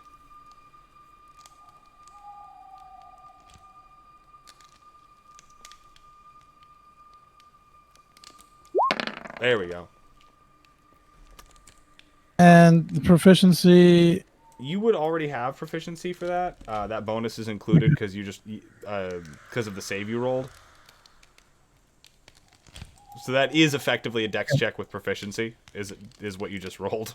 So that is going to be enough to successfully, basically artfully loft this mechanical frog through the air and land it right on the stump in the center of it, and have it begin starting to kind of clatter and chitter and hop around. Can I, like, one way or another, we need to decide if we're fighting or running. I need to know as the cleric what I'm going to do. I think running is a good vote. I think we should run.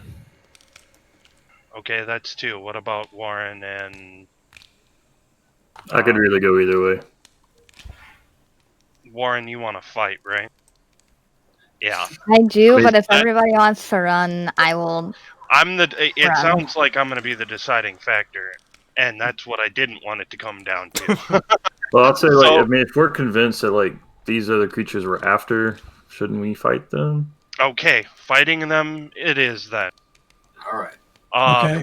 In that case, I am burning Bless, 2nd level, and that is going to go on to everybody but me. All right, I'm gonna go ahead and I'm gonna make dots to remind me of that. Everyone is getting a bless. I'll use orange because that way it just stands out a bit better. All right, level 2 bless is active. That is your action.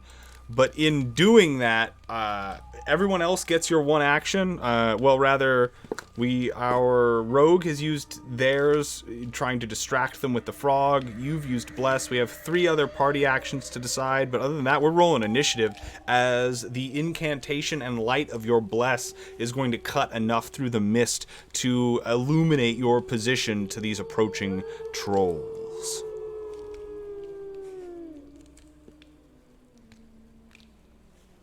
I'm going to take my staff out while I'm on the horse still, and just like have it at my side, looking like crazed at them. All right. Oh, Apex didn't pop up. With Oh, my, sorry about that. I got a what did I roll? A 6. 616. Yeah. with my action that I still had left, well, that you, I still whistle out. Could I just use that to stealth? Certainly. Go ahead. Erithil, I got that. Harriman, I got yours. Apic, I've got yours. Karini, I've got... Where is that? There we go. 12. Alright, so that's the party's initiative.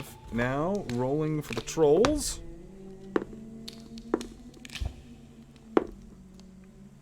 Okay, nice. That's going to be interesting.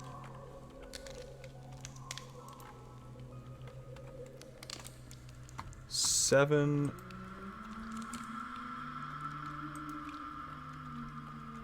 And 4. Then. Got it. All right, we are going to shuffle this initiative, get some combat music in the background while we get ramped up to this, but it seems like in the beginning of this, it's going to open with some moves from our trolls, as they are going to start immediately advancing through the mist, and without asking questions, simply see what it is that they can press upon our would-be adventurers, and see if maybe they can't come away with an additional lunchtime snack or a bit of shiny gold to take back to one of their leaders. that troll is going to... Oh yeah, it's going to be just enough to be able to cross the distance, coming up to the paladin and towering over you with what are unfortunately just the frame of an animal that has come to stalk these forests and find itself a vicious predator there, despite the fact that... Oh man, alright, this is going to be interesting. It rolls with its first attack, a critical success. And so the paladin is going to open with taking 11 damage only, actually. And then for the second attack, the creature rolls a critical failure. And we are starting off with a roll of variance as our troll delivers one sort of slashing, almost kind of gouge, trying to lunge forward at Karini's neck and see if he can't sort of just pull out all of the flesh within by closing around it his rather brutal clawed hand. But while that is going to do some damage, it is going to expose him to the potential for, at this point, our paladin is going to get the chance to make an attack of opportunity as the the troll's guard is too high and their entire midsection and lower legs, knees, and feet are just wide open for a strike. Go ahead and roll if you'd like to use your reaction for that.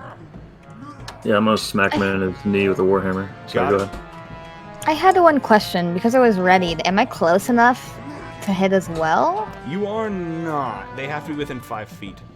Okay, just wondering. Oh yeah, and just wondering for the party, who wanted to take that warhammer? Because I don't remember if anybody took it. Nobody? Then I'm still holding on to it. Yeah, it doesn't sound like anybody. I already have one, so. Turning the music down a little bit. This one could possibly be magical.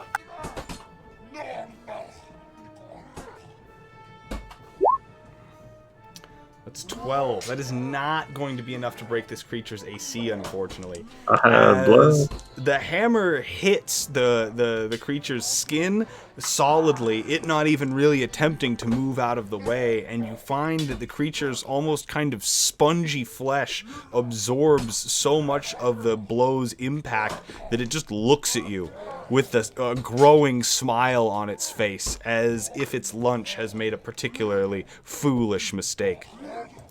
He also had bless. So yeah, how and do didn't I take that. Oh. You shot on your character sheet. Oh no, you got a new character, so it's not on there. Just roll a d4. Thank you, Warren, for pointing that out. During break time, I will give you the. I'll break it down how to add it. All right, that 14 is going to be enough to hit this unarmored troll. So go ahead and roll damage. 6. Okay, noted. As this troll begins to take damage, I'm gonna throw a dot on there so that everyone can keep track of what has been hit and what has not. Oh, that went onto the wrong character. Well, you actually have also, but that's...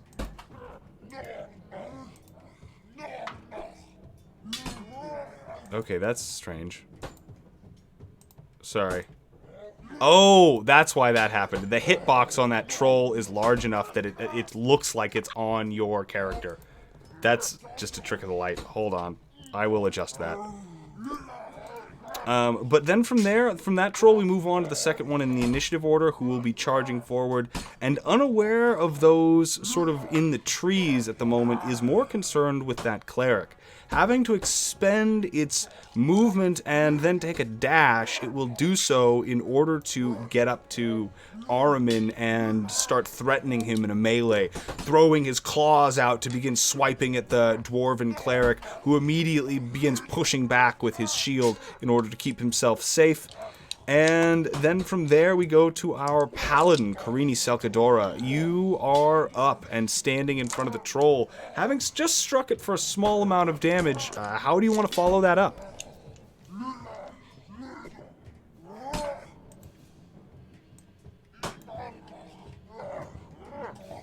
Uh, Paladin?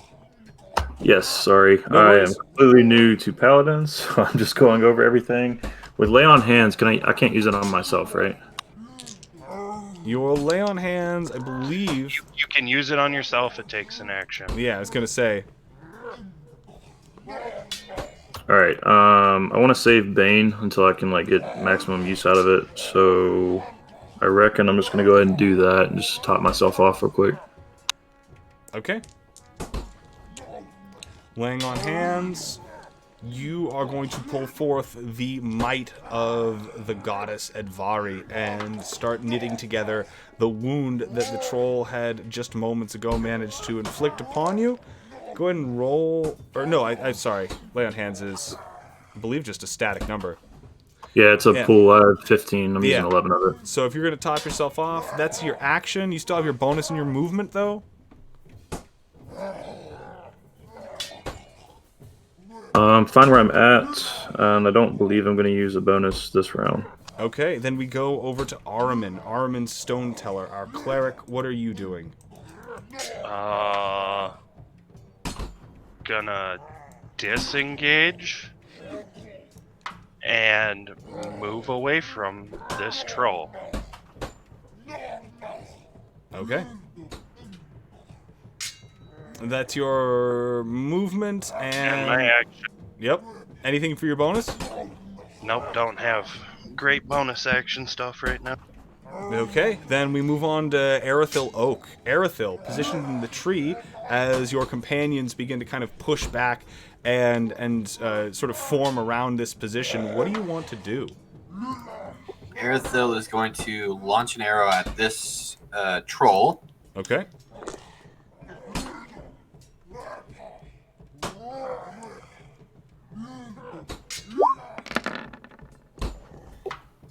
Don't think that hits. That 13 is not going to be enough to hit, unfortunately, as much like with Karini's attack, these trolls seem to be so just otherwise kind of full of vitality and just this rugged amount of flesh and muscle that even as your arrow sinks into it, it looks as if the troll doesn't even notice that it happened.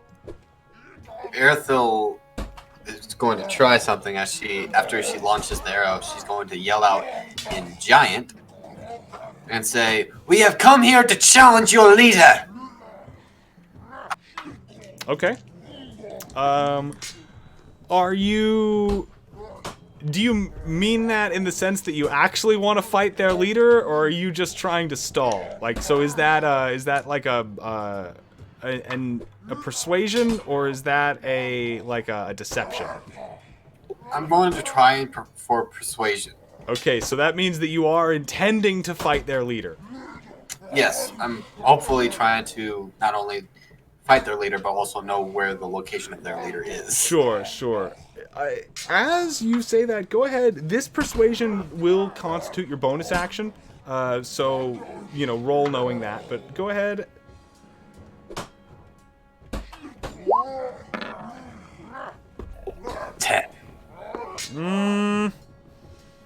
You see that the trolls perk up clearly at the sight that this person knows their language, and they kind of growl at each other shiftily as if they're unsure whether or not this person speaks the truth and if they're obligated to do anything about it, but they sort of shrug their shoulders and keep moving.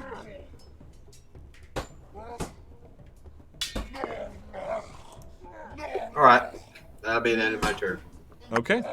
Erithil still perched in the tree. We go on to Warren of the Cracked Sky. I'm getting a horse token out of my assets for you as we speak, so I will have that ready to go in just a second. In the meantime, what do you want to do? I would like to move right here, closer to the tree, and jab at it with my staff that I've had in hand. Okay.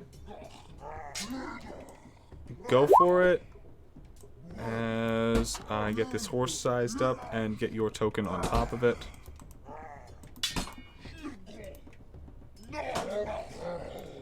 And then I will also get your horse token available for your control, so you'll be able to shift it around as the battle plays out. Starting off good. All right.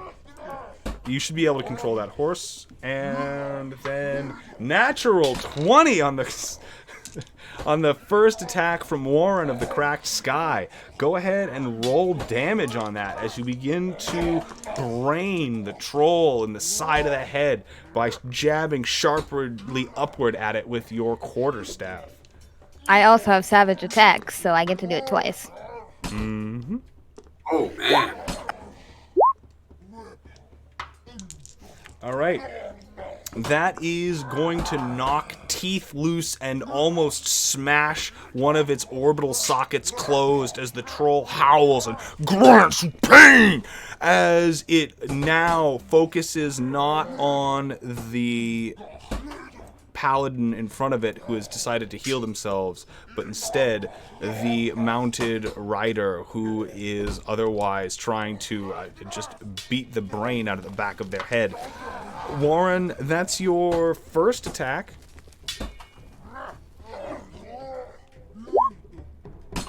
Your second attack will hit. Go ahead and roll damage. That's 8. All right. Subtracting that off the troll's HP. It looks like this troll is kind of staggered at this point. You can see it clearly has underestimated its opponents as there are now multiple broken bones and missing teeth hanging out, like falling out of its mouth and onto the ground in front of it. The thing is gonna now be way more interested in trying to smash you, but you have more movement left and still your bonus action. So is there anything you want to do, Warren? I'm going to use one key and attack again. Okay. Triggering your flurry of blows and pressing your luck. Ooh, nicely done. Just breaking the AC with the use of Ahriman's Bless. You feel the spirit of Advari working through you as your quarterstaff's sort of flight through the air is slightly corrected by a wind and a circle of yellow and white energy that guides it, sending right into the troll's throat and causing it to stumble a little and go...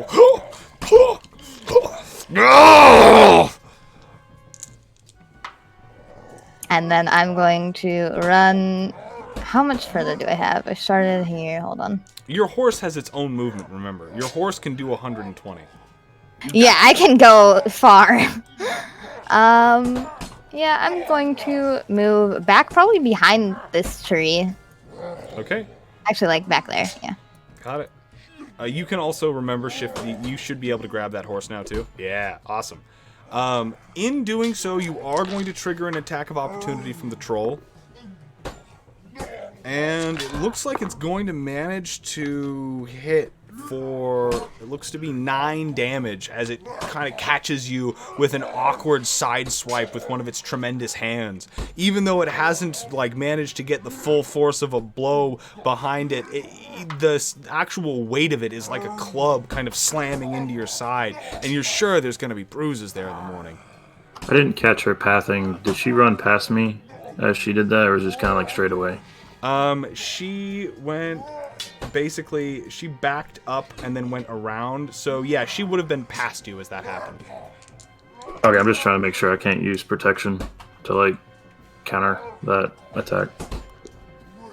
So you, well, actually, with protection, because it happened within 5 feet of you. That's why, because she, I think, was 10 feet down from me, but if she ran, like, north. I had to run past east. you. Okay. Yeah. Yeah, then I would like to invoke that if that's okay. Yeah, no, protection is definitely valid at this time. So he has disadvantage on that attack roll. All right, I will roll again. He is still going to make he rolled the exact same die, actually. So that attack is going to be successful, unfortunately. Thank you for trying. I tried. appreciate it. Yeah, I tried. So I saw you move 10 feet away, I was like, no. Okay. Wait, am I able to guard myself from here now? What do you mean?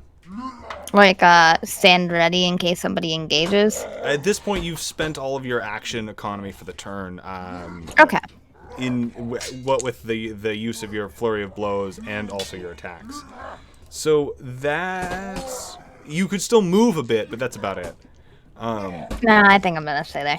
Okay, that's gonna put us down to one of the other trolls who is sort of taking up the rear.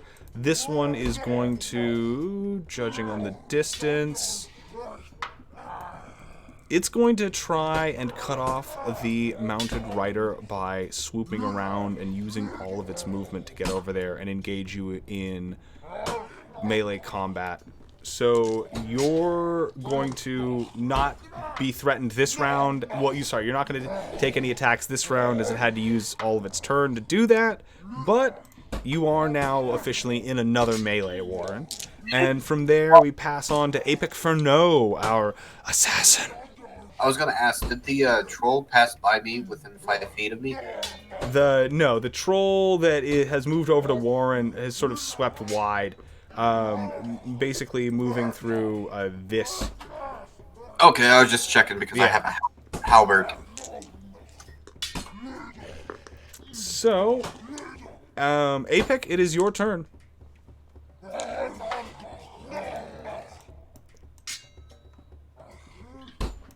You're not holding your key button.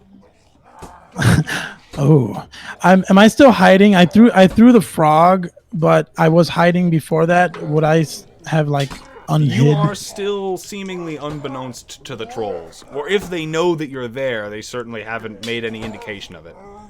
Okay, I want to use my short bow to attack this troll that hasn't had a turn yet. Okay. And when I'm can you quick rundown hiding mechanic? If I'm hiding, if I attack from hiding, do I get advantage on the attack? If you attack from concealment, you get advantage on the attack, and then you also get sneak attack as well. Right. Well, I would also have advantage from my assassin. What's it called? Yeah. Assassin. Right. So anyway, I'm gonna attack that troll that's in the back that hasn't gone yet. All right. Does it make if you hit, does it have the verbiage for auto crit too?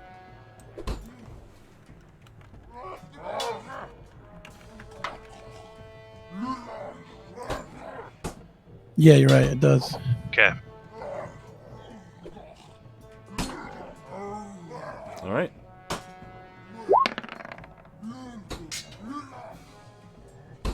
Okay.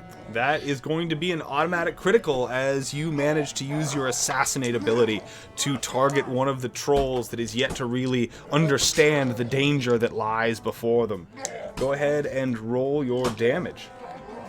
So do I just click short bow twice, or is there like a critical? You can. There is another way to do it, but it's the fastest way for the moment. Just click short bow twice, and we'll take the modifier off the second roll. So that's going to be a total of 3 plus 4. So that's only 7 damage, but you still also get your sneak. And you'll get 2 sneak attack die because of the critical. Or actually, wait, your sneak's up to 4 now, isn't it? Well, it'd be. I think it's up to 2. Well, it's so 2. Well, yeah, what I meant is he'd have 4 total. Yeah, so it'd be 4d6. So yeah, add 4d6 to that. See, we're fine. Y'all are. 20 damage. There's All some right, damage now right there. we're cooking. That's going to be 27 total as you fire off an arrow that plunges itself right into the troll's left eye, and you can see it just scream out in pain as it grabs a hold of the side of its head and starts trying to even just figure out where this searing pain has come from, and it's just reeling, and finally it wrenches it free, and you can see blood just spurt out into the air in an arc as it lets out this pain howl. Nice. I'm gonna say assassin, and then as a bonus action, can I hide now, or Yes, am I? As per the rogue ability, you can use a bonus action to attempt to re-stealth. Okay, I will do that. I assume I have to roll stealth. Yes.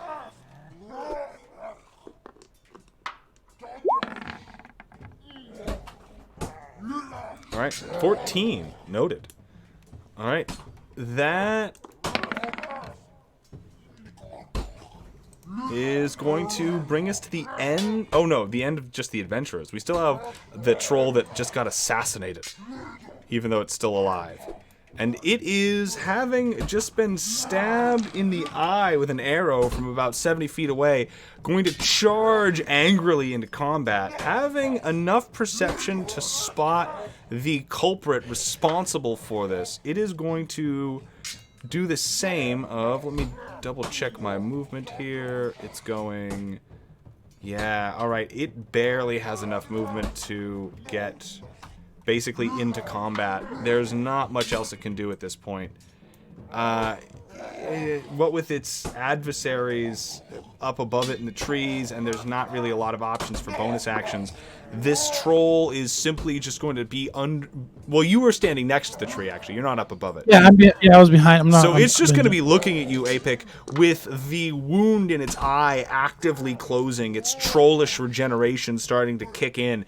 You're going to see that it is eager to return the favor for you, as it starts to just mumble some slurred version of the common sentence, "Eye for an eye."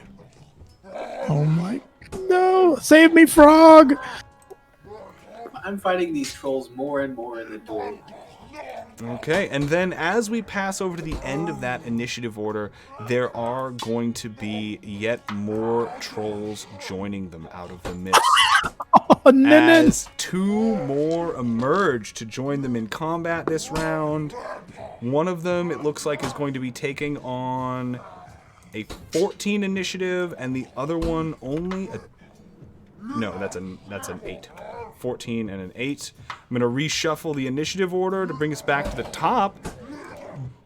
But that is also going to bring us right to the 2-hour break mark of the stream for the evening. So for all of those of you who are out there watching in the Twitch chat, thank you so much. This has been awesome to watch this community grow. And also, we're going to see if our adventurers are capable of surviving what they have stepped into, as these ferocious mist trolls seem to be clearly capable of shrugging off an immense amount of punishment as they start to surround our would-be adventurers and get the drops on them in their, accustomed habitat, where they are most keen hunters.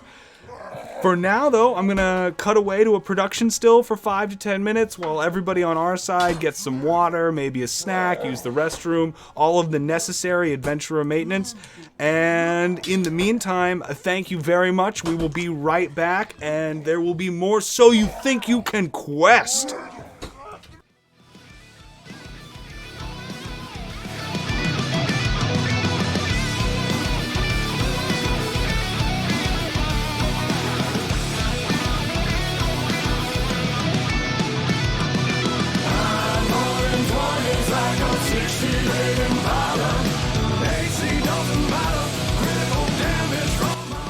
Hello. If you're watching this, likely it's because you're not joining us at 6 p.m. Pacific Standard Time on Sundays or Tuesdays, where you could be a part of the action as a contestant or as a viewer in the Twitch channel or the public Discord, interacting with the contestants live and trying to mislead them or guide them through the terrifying obstacles in their way. Who knows? You could even get drawn for play if you fill out a free anonymous application by clicking on the link below this video. You should try it, or at least click on the Twitch channel and check us out one of these nights. Either way, I hope you're enjoying the music that's playing you in and out right now. Thanks to the band Mississippi Bones for letting us use the track Dungeon Hustle for this project. I really appreciate it, and I hope you enjoy the rest of this episode.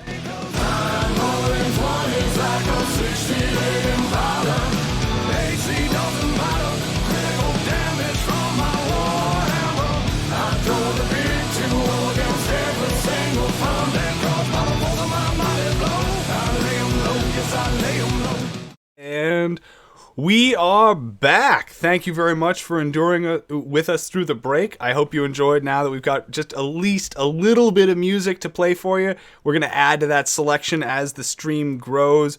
I'm going to turn Sirenscape back on, and we're going to continue to listen as this battle plays itself out here in the misty reaches of its southern forests.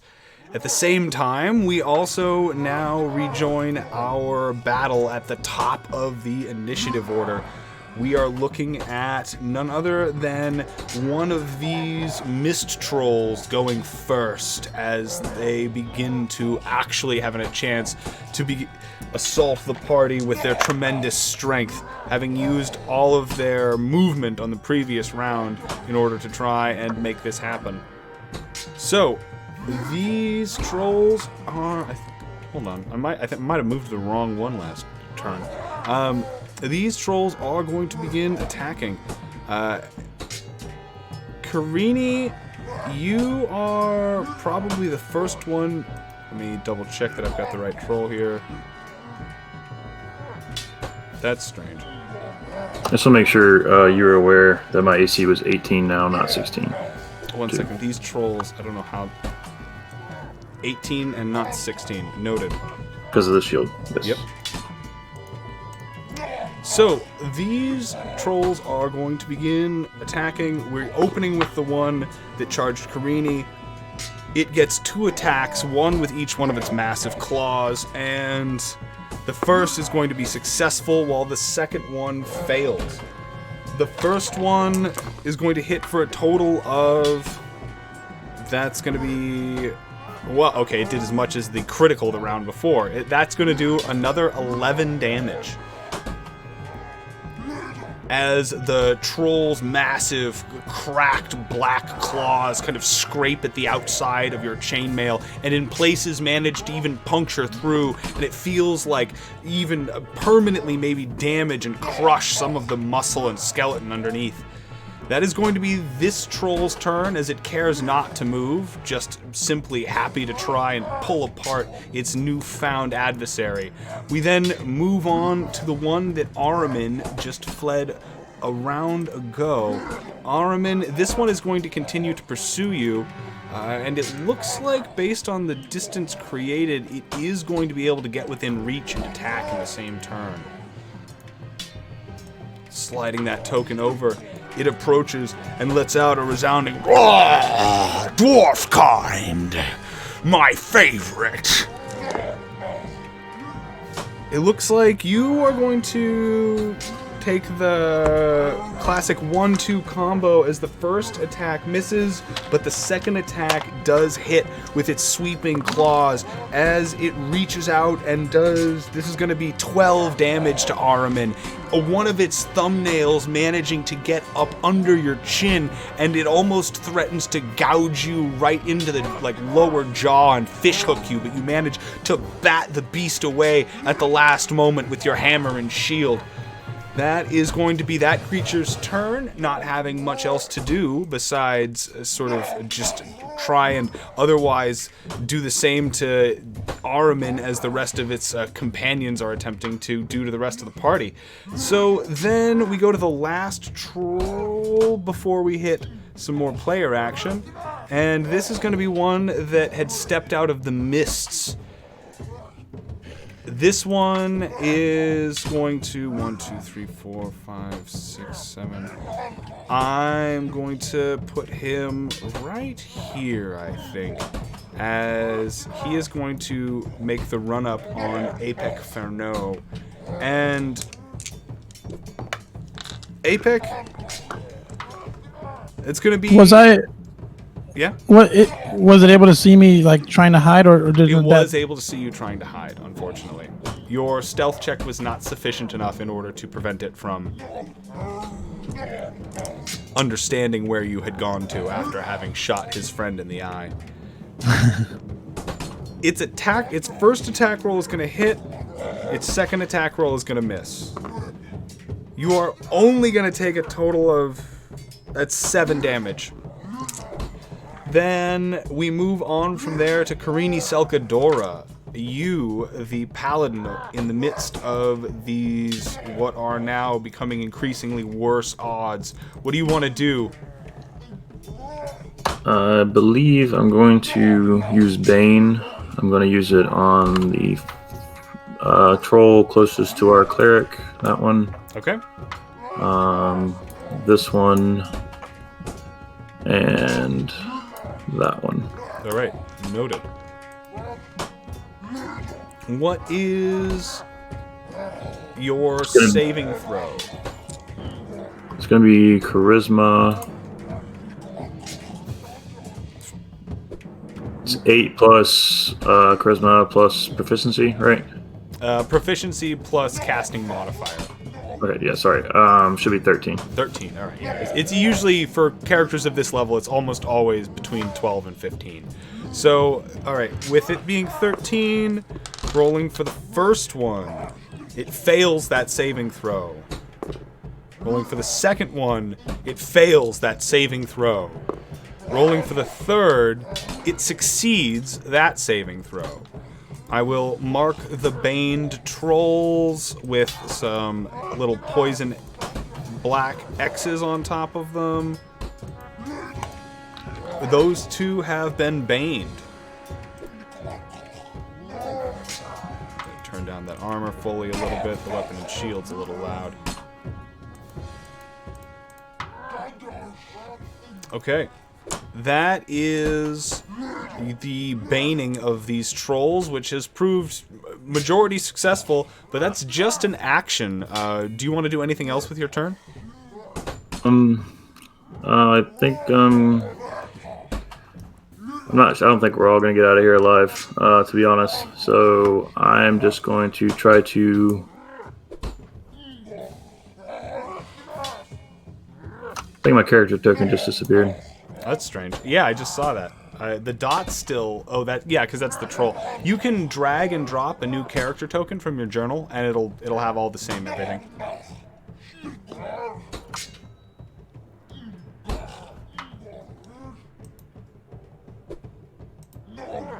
Where is that at? I'm sorry. Oh, so the way that you normally access your character, by clicking on your journal, and then there's sort of the little symbol, their token next to their name, you can actually just click on that and then drag it right into the game. As I am about... Yep, there you go.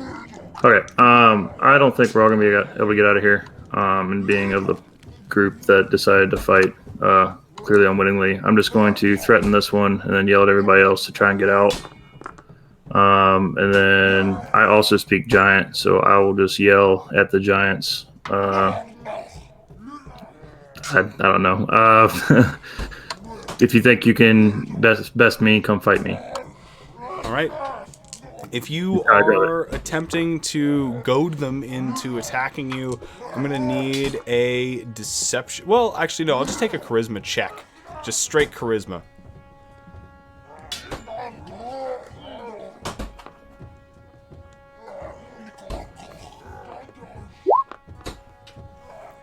So, noted. I'm looking at that roll because that's the plus your modifier. So you're going to effectively going to get these trolls to look at you and maybe take a little bit more interest than they had otherwise, as most of them are just beginning to attack your companions. But it doesn't look like that, sort of call and rally was enough to really startle these trolls without some sort of more demonstrated threat. As you see, two of them are about to close on your assassin friend who almost KO'd one in a single shot. With that, is there anything else you want to do with your turn? That's it. Okay, then we pass over to Araman. Araman, you are up. Again, going to take the disengage. Alright, disengaging. Get up there. Beautiful. Going to cast a healing word at the paladin. Okay. First level. Noted.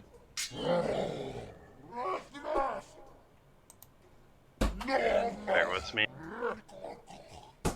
If that's you, then we will go to Erithil. Erithil, you are up next. What would you like to do after your cleric companion has succeeded in managing to give the paladin a bit more staying power, but is also cautiously beginning to circle towards the edge of the current, combat? Erithil is going to use her bonus action first, and she's just going to shout out, "This is what..." Well, she's going to say it in giant. She says, "This is what I mean.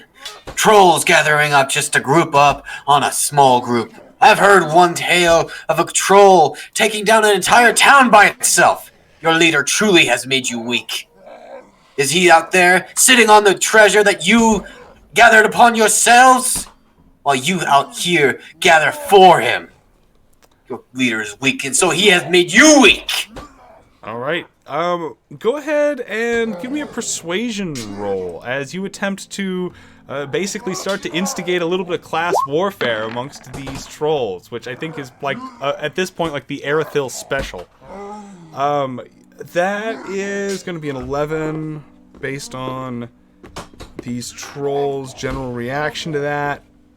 One of them is going to kind of stop and scratch their chin for a second as they think about the logic inherent in that. Like, if he's the strong one, then why am I? But it quickly goes away as it seems like the rest of them have little interest in pursuing that line of thought when they could simply take all of the shiny objects off of your body and then perhaps eat you.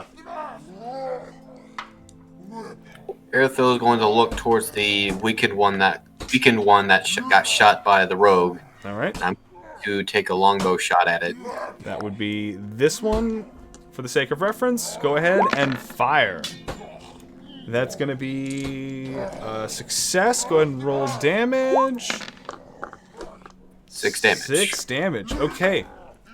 Despite the creature's kind of robust healing abilities, you can see this is really starting to take its toll on it as this arrow shot goes straight into its upper chest, and as the creature begins to pull that one out, yet again it springs a leak and starts just sort of spitting a little bit of blood onto almost like where Apec is standing at this point for the arc of it, and it can only sustain so many more of these wounds before things start to really add up, as it's kind of curiously wondering why it's getting more and more sluggish.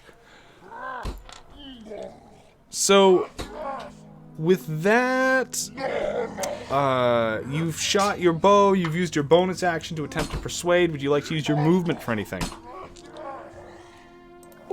Can I go higher in the tree? Certainly. It will be at basically half speed, so you'll only... And there's only about 10 more feet of tree to go, so you can get to the top of it. I would just like to get onto a higher branch and find a solid branch to stand on.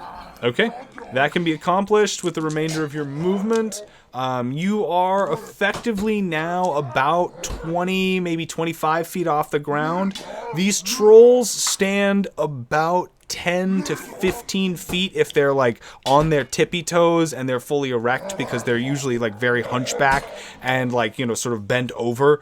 If they're doing... So they can't quite reach you. From there, the Erithil, if that's you, we go on to Warren of the Cracked Sky. Warren. Disengage is a bonus action, correct? Disengage is an action. It is usually there are many classes that have abilities that allow them to do it as a bonus action, but it is, if you're not using anything to modify the circumstance, just standard. It takes a full action. I'm gonna use patient defense to make it a bonus action. And then there you go. Using your bonus action to disengage. And then I'm going to run with the horse, sorry. No, you're fine. And I'm going to... Can I grab our paladin and So get them on the horse? My question becomes, certainly yes. Your horse has 120 feet of movement. Here's a just a small primer for you in the way that horse combat works. Is that as that horse pulls away, the horse, much like you, is going to be potentially triggering an attack of opportunity. but much like you, it can use its action for the round to disengage, and then use its 60 feet of movement. And so you can get out of there without invoking an attack, but you will only then have a 60 feet to navigate with around these trolls rather than 120. Okay, yeah, I'd like to pull him up onto the horse and then... Let me see how far I can get. And this... It'll disengage from here, right? Or no? Well, because the horse had to disengage from the the troll rather, that you were just fighting, is what I'm talking about. Oh, okay. And so that gives it only 60 feet of movement left, which is enough to, as somebody else is pointing out, get the horse to about here. Also, there's another Warren at the top right of the screen. Oop, my bad. I think I pulled it on there. That's fine. You can get rid of that. Bye. Go in the darkness. So, at that point, you now still have your independent movement left as a character. Okay, I'm gonna grab them and then throw them on the horse and go back to the horse. All right. That will put you in and out of that troll's attack range. So you will then basically invoke another attack of opportunity. Okay. She disengaged. That lasts her entire turn. I believe disengage only, does it not only just affect the creature that... It's everything for your entire turn. I thought it was based on the... I mean, I definitely am willing to believe you. I can... Well, you can rule it how you want. I can pull... No, sure. I'm doing it right now. I'm looking at it. Disengage action... Oh, you are right. I thought if you re-engaged with somebody else, then that reset for the sake of that. So you are correct. You can then grab that paladin and get back on your horse without triggering an attack of opportunity. Sweet. Okay, and I can't move any more than that, right? Yeah, that is it. Got it. Go ahead and give me an athletics check really quick, as this is not a... simple maneuver. This paladin is... Okay, that is sufficient to grab a hold of them and move them effectively, the two tiles, as they are wearing chainmail and carrying a shield and wielding a warhammer. That is going to be enough to get them out of there and prevent anything from otherwise terribly occurring. Warren, but that's pretty much your whole turn. Am I able to throw a dart at somebody while I do it? Or now? Or no? Unfortunately, because you used your bonus action to disengage, you then had to use your action to grab Warren and drag them and throw them on the horse. So that means that you do not have an attack economy left. Okay. And that's all I can do. All right. Having safely secured the paladin, we are then going over to the other troll that has emerged from the mists this round and is beginning to storm towards our companions, looking for the closest opening. It looks like they're going to squeeze in next to the troll that Warren is currently just rescued the paladin from, but that extra 10 feet of movement is going to necessitate a dash and rob it of its ability to attack this turn. So from there, we now pass it on to hopefully something that can do a little bit more actual damage, which is the one over here that Warren just disengaged with. Having watched the horse just move deftly through the field and unsure of whether or not it's going to be able to catch that, I think it's going to close on the rogue. That is going to bring 2 attacks against our assassin, both of which are going to be successful. The first one is going to hit for... Oh, man. All right, the first one hits for a total of... That's going to be 15, And then the second one hits for a total of 10 points of damage. I was an assassin. All right, make your first falls. death saving throw as you fall to the ground, Apic.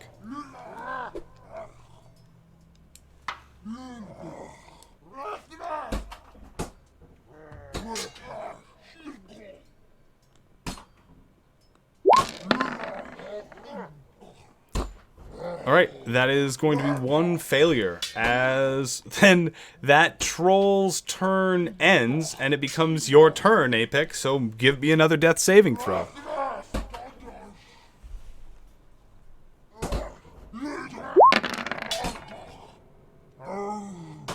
Oh, no! And that is it, with a natural 1 critical failure death saving throw that even the blessed cannot save. Apic Furno, you have expired from this world, and you are no more. Thank you. Thank my you so much friends. for joining us.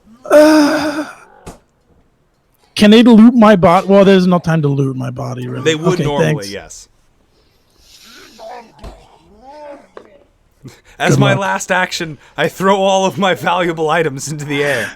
Take my flask of oil and tinder box.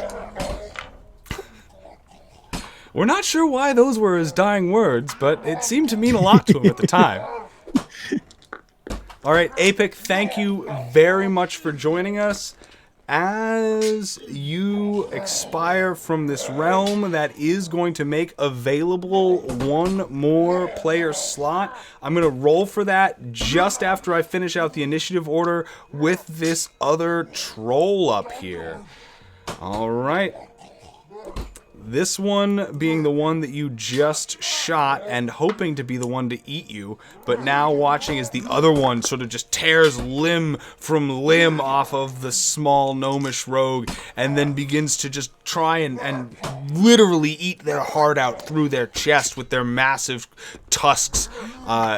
This troll is going to turn north in its pursuit and attempt to kill one of the companions that are fleeing here.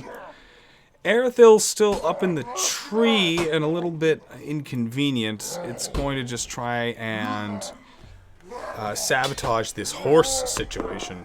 Can I use my shield to protect the horse? You certainly can. And that is going to, for the first attack, save you. For the second attack... Ooh, man. Okay.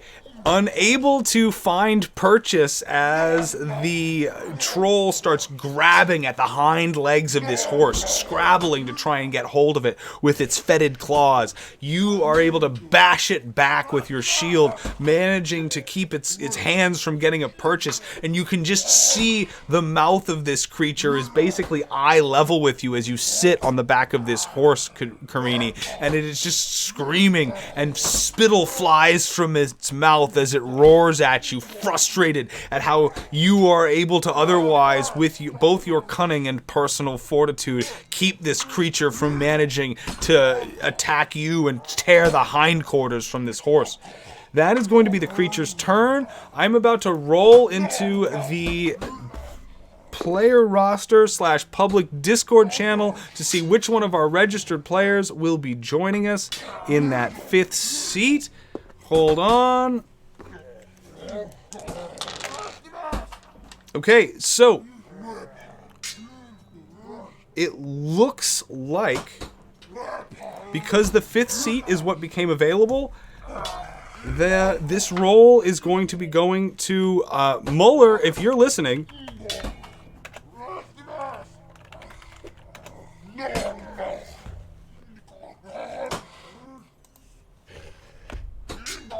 Wait, wouldn't it have been the 4th seat? Oh, it was. Wait, it is. Sorry. It was the 4th seat. I take that back. Everybody who's watching, I made a mistake. I lost my count.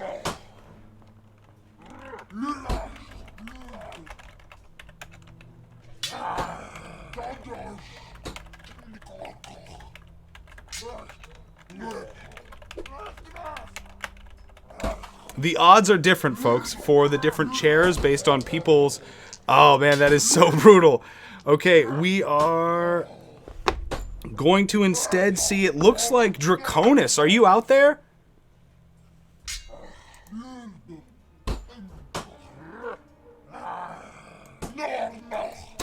Draconis, if you are out there in the crowd right now, I'm going to give you about a quick minute count to get in on this before we start to the top of the order with the trolls. All right.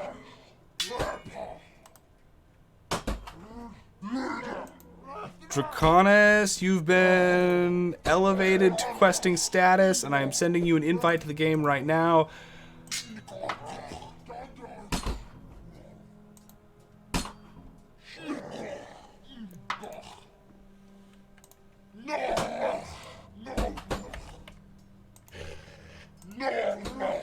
Draconis, can you hear me? Are you out there? I just elevated him to roll, but I don't see him jump. He's typing? Okay. Alright, so Draconis will be joining us shortly. I'm sending him a link to the game so he can get in on it, and in the meantime, while that's happening, we will resume combat with these trolls and see exactly what's going on. Draconis, just give us a holler when you manage to jump into the chat with us and get your webcam up and going. In the meantime, in order to fill out the now missing webcam so that we're not looking at a kind of a weird overlay on the stream, I can just go ahead and put my video up, and there we go. That will at least stabilize it for the time being, though I think it'll slide Warren over for a second. Go ahead, and when you can join us, Draconis... Oh, wait.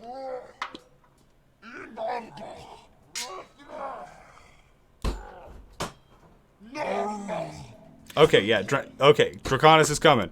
Got it. So... Right? Did I get that wrong?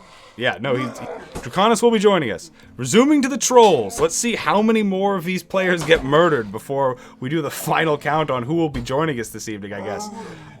We go to the top of the order with the first one that is next to Warren.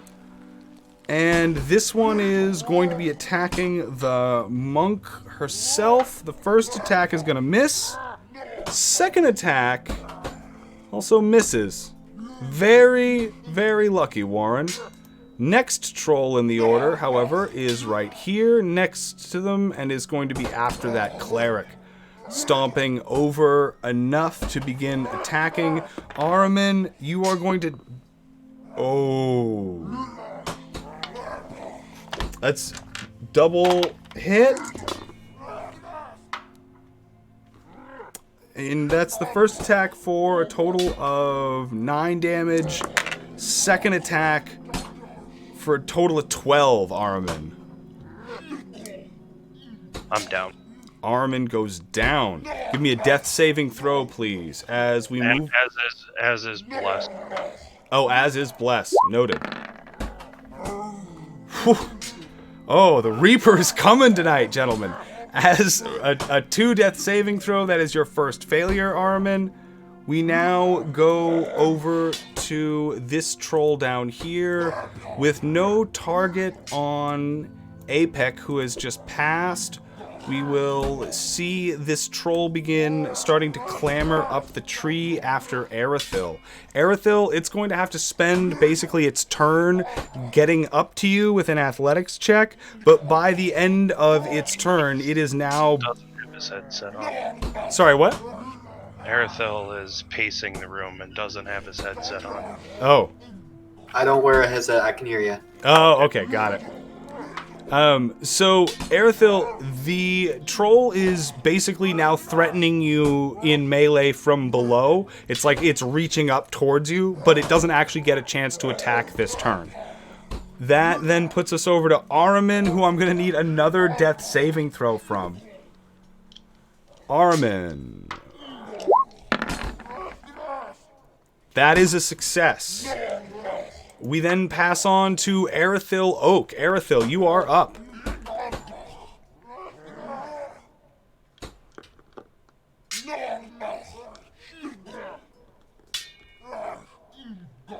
Erithil?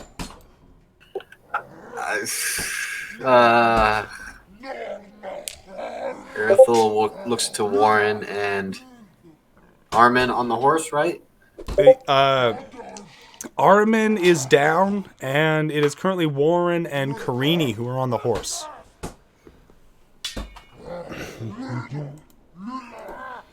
Erithil sees a way out of this when she attacks. Erithil is going to get as much of a running leap as she can from this tree. And she's going to jump this way. And in her running leap, she's going to cast, with her reaction, Feather Fall. Okay. Right before she hits the ground. Go ahead and give me an athletics check. You are being threatened from below by this troll, so are you taking an action to disengage? No. Okay. Fortunately, you don't need to, as it rolls fairly low. The troll is gonna try and swipe up at you and grab your heel, but you're too quick running across the branches. That 18 is going to see you going fairly far. You're going to get to exactly what direction are you jumping in precisely? Just going like in this direction. Okay, that direction. You're going to get to about... Hold on, let me grab the token. About here, effectively. Okay. And with that, I am going to use my action surge. And with my first action, dash. And with my action surge action, I'm going to dash as well. And I think I have 120 feet movement, right? That should check. Hold on, because the jumping out of the tree itself would have been your bonus action, and then the movement for 30, and so yeah, you should be able to get 90, right? Because 30, 30, 30. Okay. So with that, I am gone. All right. Erithil just running into the woods, not taking a chance at this point as things begin to get sour. I will go ahead and take your token, and we can slide it off the battle map at this point, I think. Let me double check. I think that gets you all the way off the current visual realm. Yep, that gets you way out into the shadows. Alright, so Erithil, you have taken off running, and at this point, if you get caught, that'll be an athletics check and not a combat. Moving on from Erithil, we go to Warren now. Warren, you find yourself in a precarious position. Your cleric, who has saved your life not but a day before, has gone down, as well as it looks like you and the paladin are about to be set upon. What are you going to do here?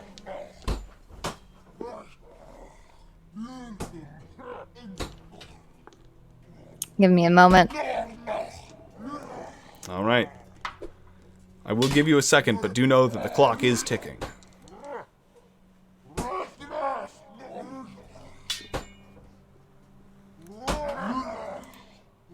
I'm gonna have to leave with the horse, and I'm gonna yell at the Armin, "I'm sorry," our downed friend, and get us out of there. As fast as my horse can go. And me. What path are you taking? Oh, hold on, though. 1 second. Something isn't right here. Karini just got skipped. When your token got reissued, you got taken out of the initiative order. Oh, yeah. Okay. There we go. So Karini actually will be going before Warren.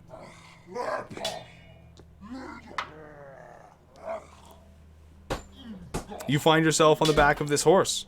What are you going to do? I'm going to use Abjure Enemy on this one. All right. Wisdom saving throw. Wisdom saving throw. Noted. It has failed. Frightened for 1 minute. Frightened. And can't move. Noted. The troll that was once attacking Aramin is now paralyzed with fear. By the way, Farscribe, they're saying that the player cams are frozen. The player... They just said it came back. Oh, just came back? And they said frozen again. Oh. Oh, Yeah, I'm seeing it frozen on my end, too. One moment. Okay, now it's... How's it... Okay, yeah, that was just Discord, it looks like. Thank you all for letting me know, but yeah, there's very little I think I can do about that. It just hiccuped there. So the troll that was attacking Aramin rather successfully, despite the Bane even, it's now frozen in fear. That's only the action of your turn, though. You still have your movement and your bonus. I can't move the horse myself, right? No. Okay, yeah, the cam's just frozen again. It looks like Discord might be giving us some issues. It's like every time I click to check on it, it starts back up again. So anyway, please continue. I'm going to definitely stay on the back of the horse. I don't really have any bonus actions at the moment that would be useful that I'm aware of, so I think I'm done. Okay. Just focus on me for a second there. If that's you, then we go to Warren. All right, Warren, the troll that was attacking Aramin has just been paralyzed with fear. If I cast hold person on it, will it be for 2 minutes that it can't move, or will it still just be the 1 minute? Depending on if they fail it or not. If they fail it at this point, it'll just that 1 minute will be with the same. It'll tick down at the same time. Shoot. Okay. We're just gonna have to make a run for it and go the same direction that he was going. Okay. Should get us out. You're going to have to disengage from 3 trolls in order to make that happen. Can I use patient defense again? I believe so. Alright, I'm gonna do that just to dodge. And get out of there. Alright. So, using patient defense, you're going to be able to disengage. And then the horse itself will also, at that point, be able to disengage and get out of there. You'll have 60 feet of movement on it. Let's go this way, and I'm just gonna yell out, I'm sorry. You're not going to stop for Aramin? No. I can't. Rough. Okay. That horse... Well, okay, actually, I said that the horse is disengaging, but that is actually your call. I don't want to put those words in your mouth. Do you want the horse to take... Okay. Yes. Before I make these final adjustments. Alright, it seems like the cams are back and working. Draconis, how are you looking? Just as a reminder, he said everybody that he had a full crash, so he's rebooting from that. But I'm gonna move our horse over, and we're gonna see what these trolls can do, because even with 60 feet, I don't know, that might not be enough to get you out of the jaws here.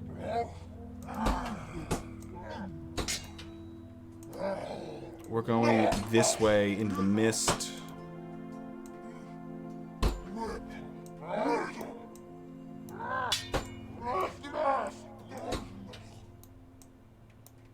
And with that, We go now to the trolls at the end of the initiative order, who are going to be less concerned with Armin and are going to be more concerned with catching up with this horse.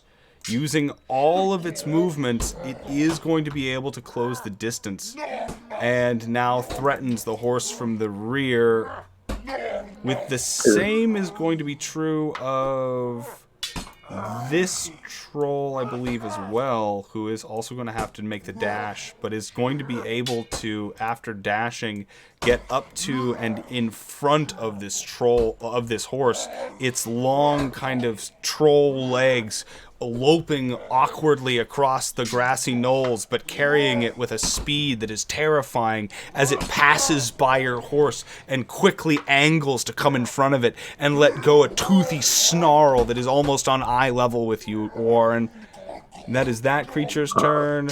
And we get to the one that got shot by our assassin moments ago. That one is also going to, I don't think, be able to move and attack. It's gonna... Yeah, it has to dash. Alright, this troll is going to move up. I'm going to stop that one with the reaction. Okay. I definitely don't want to get boxed in. I was debating whether not to do it with that last one, but I'll definitely do it with that one. Alright.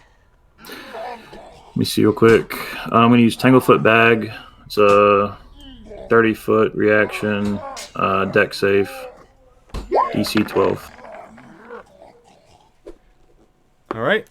I rolled a natural 20 to pray for you guys to get out of there. The troll fails its Tanglefoot Bag. I want to use that as soon as it gets in range. Okay, so that is going to effectively slow its movement down to the point that it's basically gonna get to about here. Let me double check on that, but... because as soon as it gets within range of the bag, which will be about there, then it will get another... Yeah, so that'll end it to about right there. It will not be able to effectively box you in.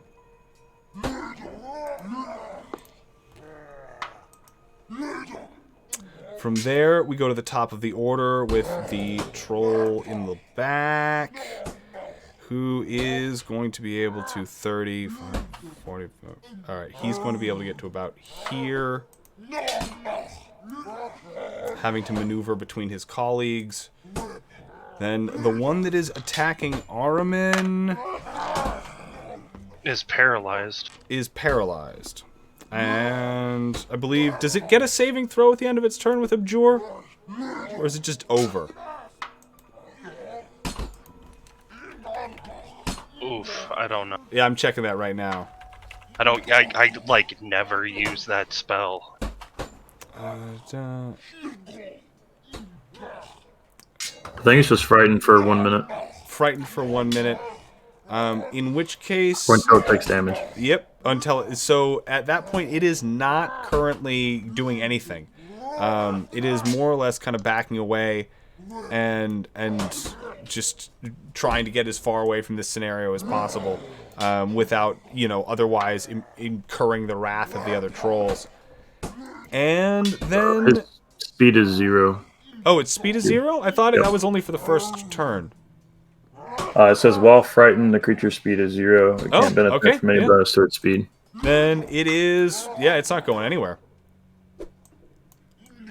It's just going to sit here, basically cowering over Aramin. Then, from there, we go to the troll here in the back, which is going to basically be able to get to about there.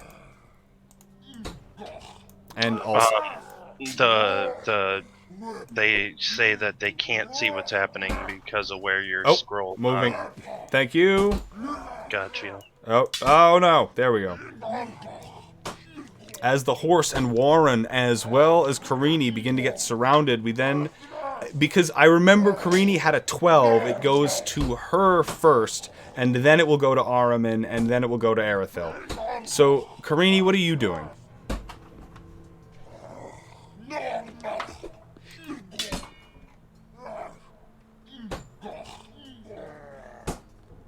Paladin, that's you. Yeah, Paladin. I'm taking a look at my spells list real quick. No worries. I'm also going to get an initiative attached to that token, so I don't have to keep remembering this.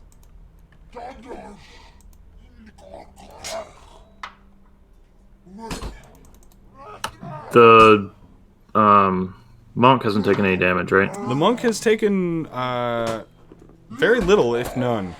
9. Yeah, I was gonna say I don't have my stats in front of me, but You said 9. none. Yes. 9. Oh, I've 9. taken Oh, okay, got it. I'm gonna use cure wounds on the monk. Got it. Go ahead and roll that.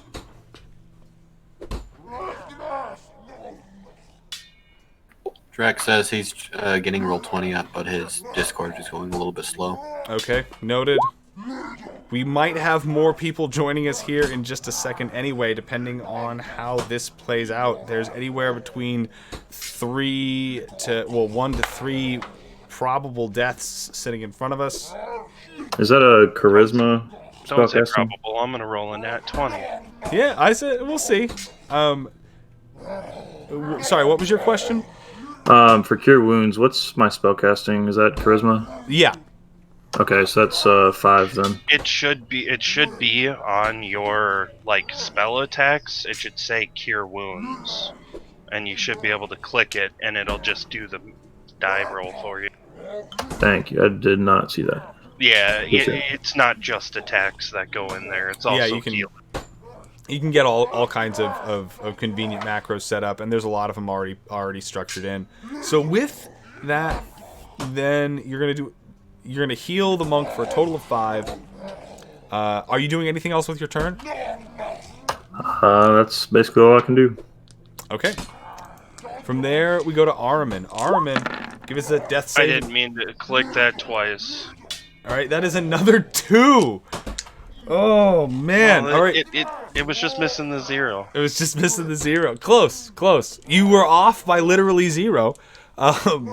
That is gonna bring you down to 2 failures, and we are going to then pass over to Erithil, who is still fleeing rather deftly from the area. So I will skip you for the time being as you continue to charge away, unless you would like to return or do something other than continue to run. In Draconis, you might want to switch to press to talk.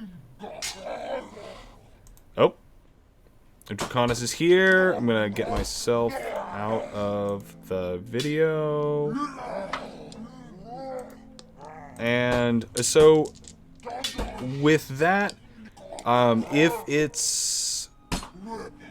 Erithil, you're continuing to run, yes? Erithil is... Yeah, she's Okay. running. Continuing to run. Then that brings us to Warren. Warren.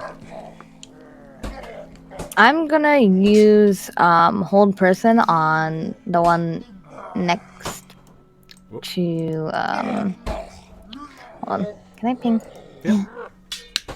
Right here. This one. I don't know how to That ping. one? Yeah. Each one. Yeah. Okay.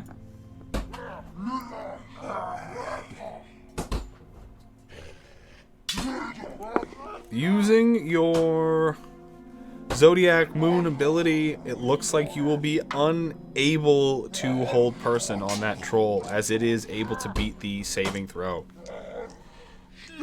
Okay. Then I would like to disengage. Can the horse disengage when I say I'm disengaging? Or no? Yeah. Okay. I always ask because, you never know when somebody's going to try and just ditch the horse and get out of there, or what their plan is, if they want to risk it Not for at the this extra 60 moment. feet movement.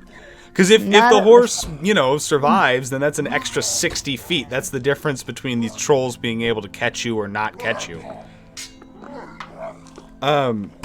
So, at that point, if you're disengaging and getting out of there, and the horse is also Yep. disengaging, that's going to be 3 attacks of opportunity that will not occur, and you'll be able to just get 60 feet. We'll see what happens if that's... But that's just basically your... You still have an action left. Unless you're using your action to disengage. No, I'm not. Let's see. What can I do if I disengage? If I go 60 feet, I want to throw a dart at the one that's hurt over here. Wait a minute. Hold on. You might not actually have an action left. I might have spoken too soon. Because you used your moon sign, you disengaged as a bonus action. No, yeah, you do not have. I apologize. You do not have an action left. So you just Okay. have your movement after All having right. disengaged. So that means that you'll be able to get 60 feet away on horseback. I'm gonna start illuminating more of this forest so that we can get an idea of what's going on. And Am I able to get off the horse and run after that? yeah, you can actually totally do that. I'm just gonna yell, "We gotta run!" and I'm gonna go and run out of there. All right. Having not spent any of your movement, that means that you can basically get off of this horse and continue to just foot it out of there. Yep, I can go 40, so I can All right. move pretty far. So you will then be able to... Erithil's token is there, but that's not actually where Erithil is. You will be able to then get off that horse and continue to flee a great distance, which is going to allow you to outpace these trolls likely, as we then get back down to the ones who are going to start catching up to this horse. 1, 2, 3. We take the measurement on it. We've got... Yeah, none of them can quite get there without... It's 5 feet of distance, basically, that is separating their ability to close it, but they have to make the dash. They're going to use that extra movement, though, to try and start surrounding this damn thing. Let me get Erithil's token out of there. Erithil, not to confuse matters. 1, 2... There. And this one is also going to advance and start to try... Make sure I've got the right... Oh, no, hold on. Gotta swap trolls here. Alright, so that's those 3 trolls' turn, using dash once again to try and box in this horse. More or less on all sides. With Karini on the back, we go now to this troll here, who's also going to continue to try and catch up, but is less interested at this point, looking at how the situation is playing out, and is more just going to swing wide and see what it can see in terms of where Warren disappeared to. Then we go to Troll down here, who is paralyzed in fear and hanging out above Armin, who is going to continue to be frightened and have 0 movement. So with that, we go to this last troll over here who's lagging behind and is going to run up and also attempt to attack this horse, but not quite be able to. From there, we go to the Paladin. Paladin, what are you doing? Is there enough room for me to jump through that little hole that I have to the north? Yeah, there is absolutely enough. Disengage me and the horse straight up. All right, this horse not being super familiar with you, go ahead and give me a handle animal as you grab the reins and try and get the hell out of there.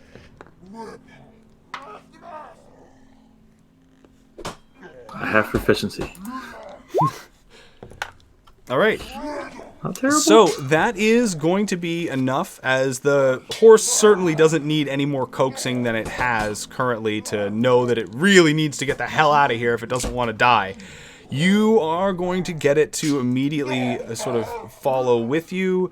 That means that it has 60 feet of movement that you can use effectively. You're maxing that out, I imagine? Absolutely. Okay. Like, preferably north.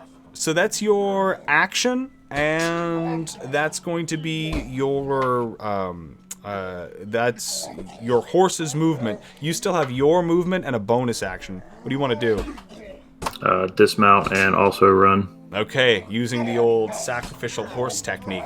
Yeah, kind of like smack his butt to like have him run off to like the opposite direction as me. Got it. Unfortunately, Hopefully him they- using all of his movement, or her rather, using all of her movement to get you there, is going to leave her more or less stranded to the trolls, as there will be very little that she can do to outpace them being able to basically close the distance each time. It'll likely come down to an athletics check on her behalf. But skipping over from there, as you two now manage to put yourself just outside of the troll's ability to really catch up, we are going to get to Aramin, who makes the death saving throw. And then we're going to get to Erithil. Erithil, you're continuing to run. We get to Warren. Warren, you're continuing to run, yes? Actually, if Yep. Oh, sorry, Erithil? if Erithil has like 120 to 140 range within of the trolls, she's gonna just take one shot at one of them. You at this point would have. You would not have. Yeah, actually, at the end, even if you ran full tilt last turn, you would still be within about 120. All right, I'm just gonna fire one arrow and then just keep running. Okay. So, with that, go ahead and roll your attack. Your bless is no longer there, and that is a critical failure. Rolling for variance. Alright, Erithil, it looks like, unfortunately, your bowstring is going to snap as you attempt to notch and fire this arrow, otherwise disabling it until you can get it restrung. Erithil just keeps running. Alright, Erithil just keeps running. Warren, it is your turn then. You are going to keep running? Yep. Alright. The trolls are going to then catch up to the horse in its new position where it is, which will be another 60 feet down this map, essentially.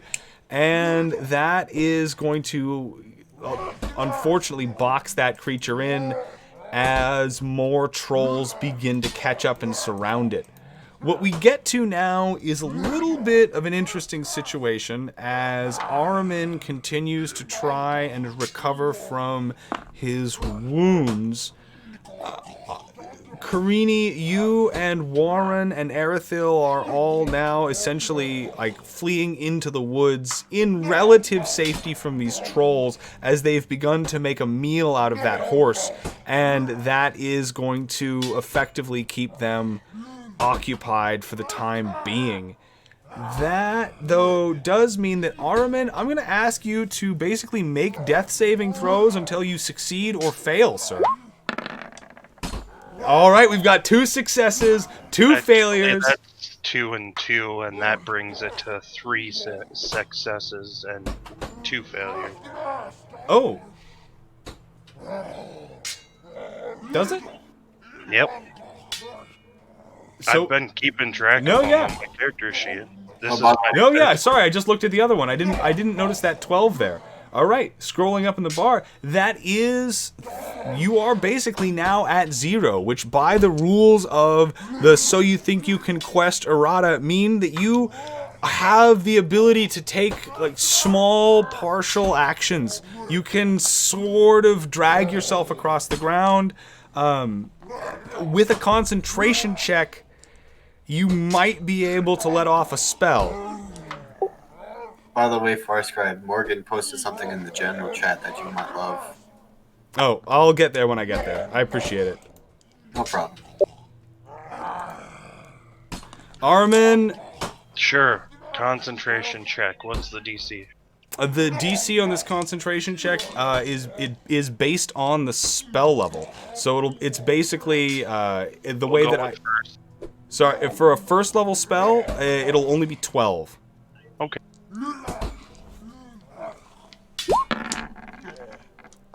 Nat 20! Alright, that spell is going to go off without a hitch. In fact, you are going to, well, depending on what the spell is, there might be an effect. Cure wounds. Alright, with that nat 20 on the concentration behind this, I'm going to go ahead and tack on an extra 2 points of health for that. Okay. So that I'm conscious and prone with 9 hit points. Yes, you are conscious and prone with 9 hit points. Combat is not really in play at this moment. The troll in front of you has maybe about 45 seconds worth of frightened and abjure enemy left on it, but at the moment all of the other trolls are fairly far to the north and concerned with devouring that horse, as on the map they're only about 60 away, but remember they did that extra kind of lap, so they're about 120. So I'm going to cut west. Okay. And well, actually, the road is northeast of us, right? Yes. North and northeast because it wraps around this. So I'm gonna go northwest. I'm gonna go. Yeah, I'll draw it All right. Noted. that direction. Draconis, while you're with us, go ahead and roll a d10 for me into the chat of the Roll20 game. I see that 3. Okay, I'm going to go ahead and give you a rogue. Meet one Phelan Arister as I drop that into your player journal.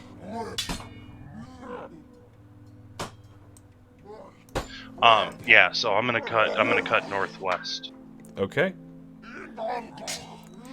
Noted. I'm going to make a couple... Are you doing anything at this time as you flee through the woods? I mean, because there are obviously actions that you could take or spells you could cast or whatever. I just want to... Before I turn this into a stealth and athletics game with these trolls, is there anything that you want to do?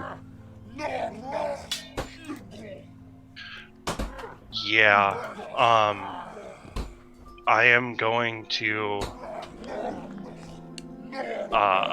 as my so that troll's like frightened and paralyzed. Yeah, it's got maybe 20-30 seconds left at this point. I'm gonna throw my voice the opposite direction of I'm running with thaumaturgy. Okay. So like I'm gonna run northwest, I'm gonna throw my voice southeast. You got it. That is going to in that way, and then you're just going to continue to all-out run, I imagine. Yeah. I'm just as full bore as I can to get to the road. All right. I am going to make a couple rolls on behalf of these trolls, but it looks like, with a couple natural ones in here, that's going to offset the one of them that looked to be interested in pursuing you. So that is going to basically show that the trolls at this point are happy to stay in group and in the safety of their number feast upon this downed horse and gain sustenance from its considerable body, as the rest of you are successfully able to flee towards the road. And then, at which point, Phelan Arister, aka Draconis, having now rolled into the chat, is going to warp into, depending on how you guys want to do this, either the center of town or where either one of you can establish a beacon and get them to your location. Erithil, as of this point, is not able to function right now. All right, Erithil, hold on. I'm gonna quickly change Draconis's tags to display the new name, but how do you want to handle your new companion warping in? Because the guild is now split, is what I'm pointing out.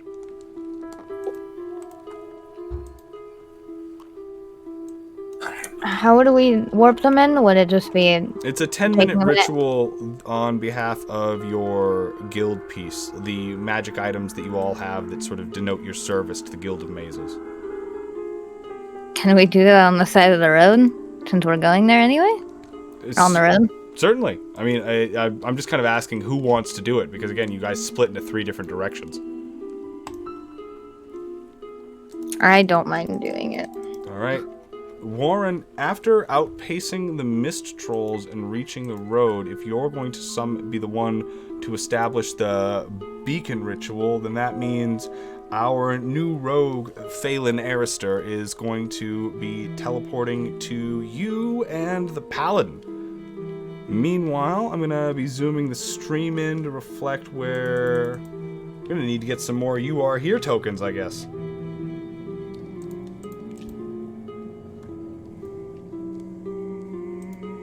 As all of you make it out of that encounter, well, almost all of you make it out of that encounter. We are now slightly split as Erithil and our cleric and our monk and our paladin have kind of all gone in slightly different directions. The rogue is going to join you, Warren, having an hour now of summoning sickness, but how does the party want to handle this current situation? I'm heading the road northeast. Aramin. Alright. Armin is going to begin trying to rejoin the party. Warren, how are you dealing with this situation and your newly sort of teleportation queasy companion? We're probably just gonna stay put Okay. for a minute and just relax. And alright, in which case it will not take long before Aramin catches up with you. Aramin, it is worth noting that the area that you pass by here, where you saw that there was earlier in the day some disturbance with the waves lapping at the shore, seems to be fairly washed out, as if some sort of tremendous movement of water broke over the road for a moment, almost like a flash flood. But it has now since passed, and there is a stillness having returned to the lake. You don't notice anything immediately past that, but you are free then to return to your party. Understood. Erithil, at this time, how are you going to... What are you going to be doing? Erithil has thrown her longbow 10 feet away and is on the ground, all fours, tears just falling from her face. And she just yells, "It's your fault. It was your idea to come down here, and it's your fault that they're dead. You ran away like a weakling." And then she just screams into the air as she's just pounding the ground, crying heavily. Okay. Erithil is cursing the skies and the goddesses of Eidolon for the fate that she has been given. Meanwhile, Phelan, it's worth noting that you have now joined the party. Is everything seemingly in line with your character? Do you have any questions?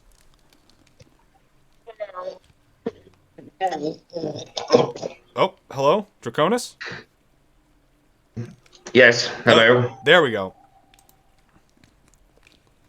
Sorry, forgot I set it to spacebar. Hi, everybody. Pleasure to meet you all. The guild sensei. Regards. You all look like you've had a fun day. Hi. Oh, I got it on my pants. Pleasure to meet you. I'm Phelan. Maybe introductions in a little bit when I'm feeling a little bit better.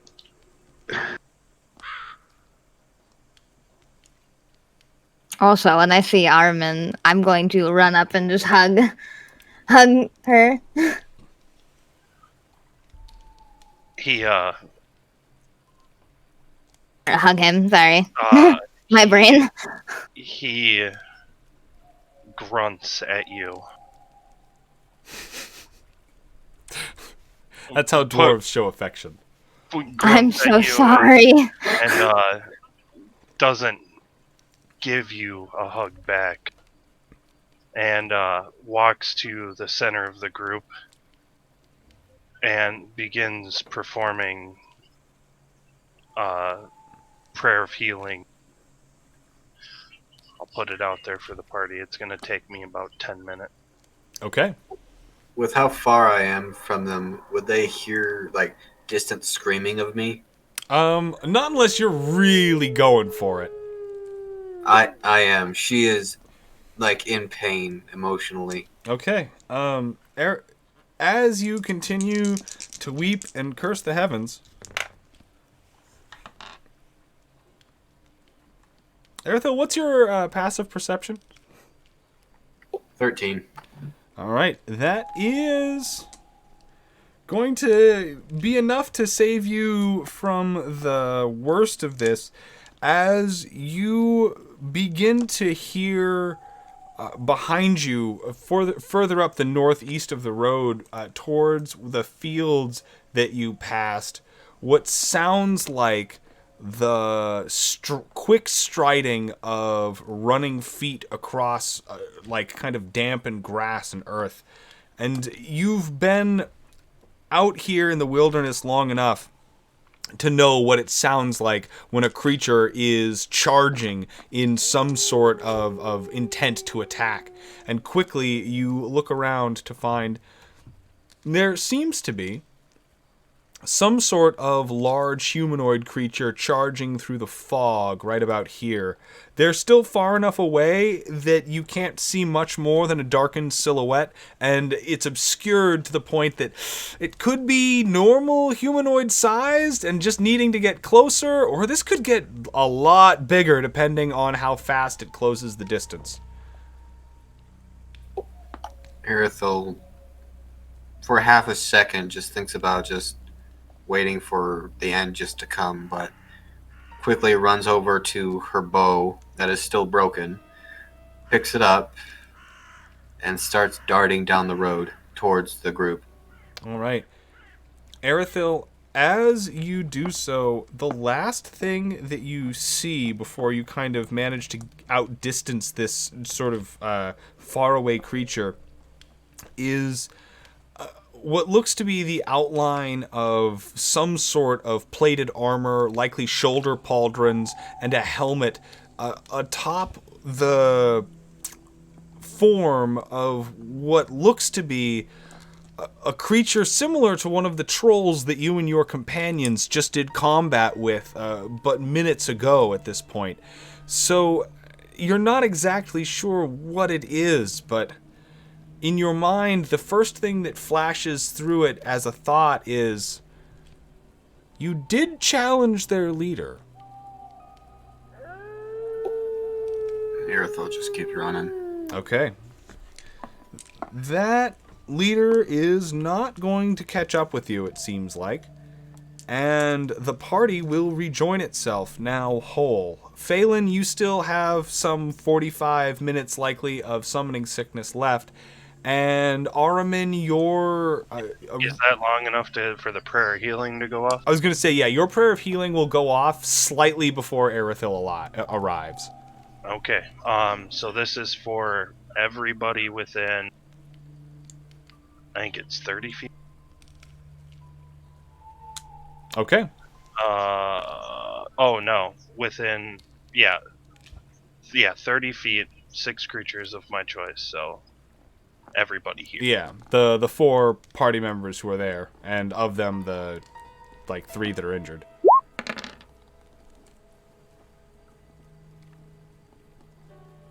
Alright. That's a solid 18. Gotta love Disciple of Life. Indeed. That is going to then, shortly after, herald the arrival of Erythel, looking beraut and also less than happy about the current situation that she has escaped.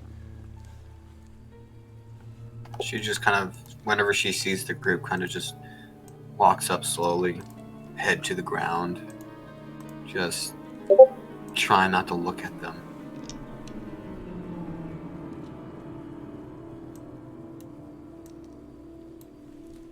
Okay.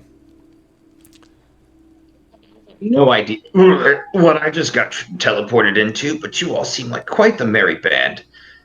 I'm sure we'll get this day over and everyone will have a good old time once we get your clothes hemmed.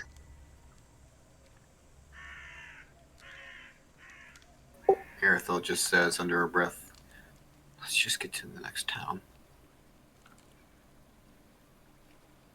And just continues walking down the road. Okay. As Arethil suggests, is the party going to venture onwards towards the settlement? Armin is gonna stick by the paladin and keep the rogue nearby, but kind of shrug off the other two. But yes, I agree. We'll go to the direction we were originally planning to go. I'll be behind there though. Just walking. All right. Yep, silently join. All of you are able to approach this settlement without further disturbance. And unfortunately, the sort of like placid lapping of the lakeshore does little to drown out the like ringing screaming that you can hear in your ears from both your abandoned horse and your fallen companion, who you had only met from the night before, and whose, through their dedicated night watch, had saved your very lives from likely dying in some sort of collapse. And as you walk into this settlement in front of you, it is important to note that by the scale of the map that you're looking at, this sort of rock cliff face that you're looking at is hundreds of feet tall and is effectively just almost a sheer vertical mountain against which these sort of settlements have been butted up again, and this, as it is denoting by the track there, is the entrance to a quite sizable mining operation that you can see most of, if not all of this settlement seems to kind of be both physically structured around as well as the commerce and activity of the day, as people are coming and going and tending to the nearby fields, but for the most part everything here is concerned with either the grading and breaking down of rock and ore, or smelting, or the loading of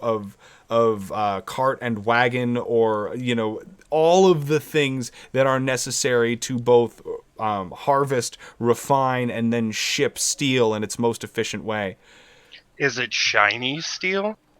The steel that from the outskirts of the town, you would have to kind of start investigating, as it's not so shiny that from hundreds of feet away you're catching a glow. Okay. Until I'm close enough. Shiny, I love shiny. Noted. They say the DM froze. The DM froze. Okay, checking. Oh yeah, that's weird. My camera seems to be working on my end. Can everyone hear me? Yes, boss. All right. Yep. That's one moment. I will try. I'm gonna turn it on and off real quick. Hopefully.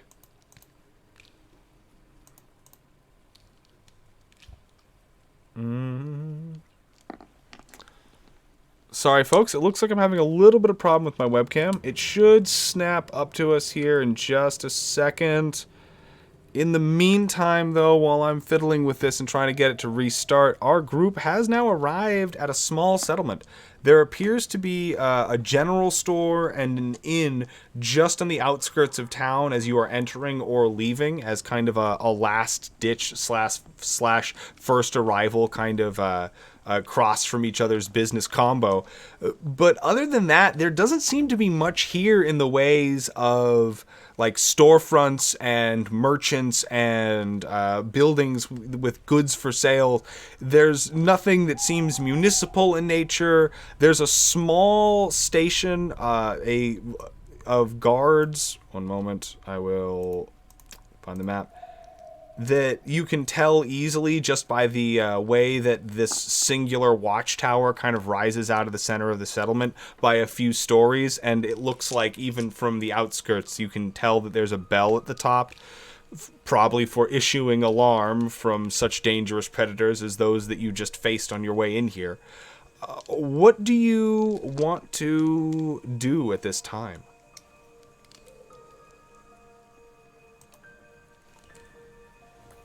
Erythel to restring her bow, and she's going to find somewhere to drown her sorrows. Okay. Erithil, there are a couple of establishments it looks like one could drink in, but the largest one is near the actual sort of center of this encampment where the traffic of the miners and the townsfolk is at its heaviest. And while it isn't anything particularly pretty to look at, and there's only a couple of floors of rather remedial rooms, the atmosphere and kind of general energy of the people here in this crowd seem pleased enough with themselves, content to just while away their hours drinking and eating the hearty sustenance at the end of their hard day's labor. I'm still seeing if I can get this camera to work, but it looks like it's pretty frozen. Sorry, guys.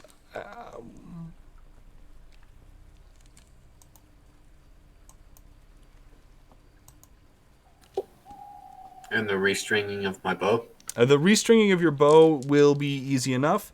You will have to get another bowstring, but that can be acquired fairly cheaply.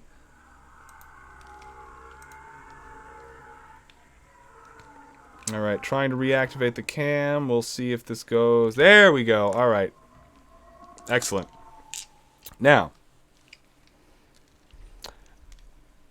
the general store, if you're looking for a bowstring, would be able to supply you something like that for but a couple of silver.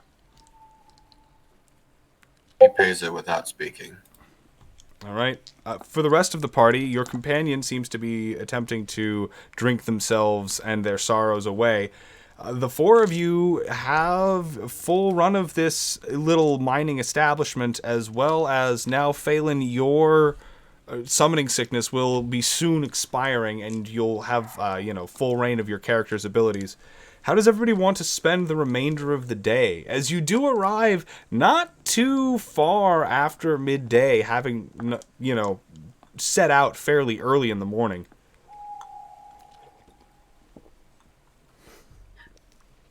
I have no idea what you all are doing here, so, just stay with you all. But, I'm not going to lie, I'm always a little thirsty. So, I might join a saddened friend over there for a drink or two and see if I can get a little smile or rise out of them. If not, then, I'll just drink. It's fine. Yep, I'll have a drink as well, and Is there any think tissue? over my potential death. And the abandonment by your companions. Yeah. Is there a place to pray? There does seem to be a small sort of communal altar set up near the entrance of the mine.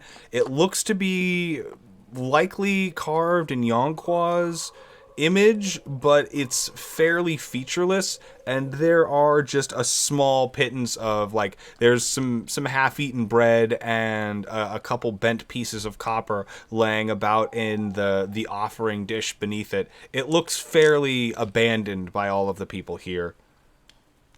I'm just gonna go inside and start meditating for a little bit. Okay. Drinks sound good for me. Okay. As people begin to start filing into the same drinking establishment that Erithil is in, that is going to, cost you but copper. How do you spend the remainder of your eve? Or are you going to simply try and wait here and long rest and see what happens? Erythil, throughout the entire drinking, she is properly getting wasted, taking as many drinks as she could possibly take. And after like the 5th drink, she's shouting, "Another one for me, for the coward who ran away!" All right. Erithil, go ahead and give me both a persuasion check and a constitution check as you begin to push your body to its limits.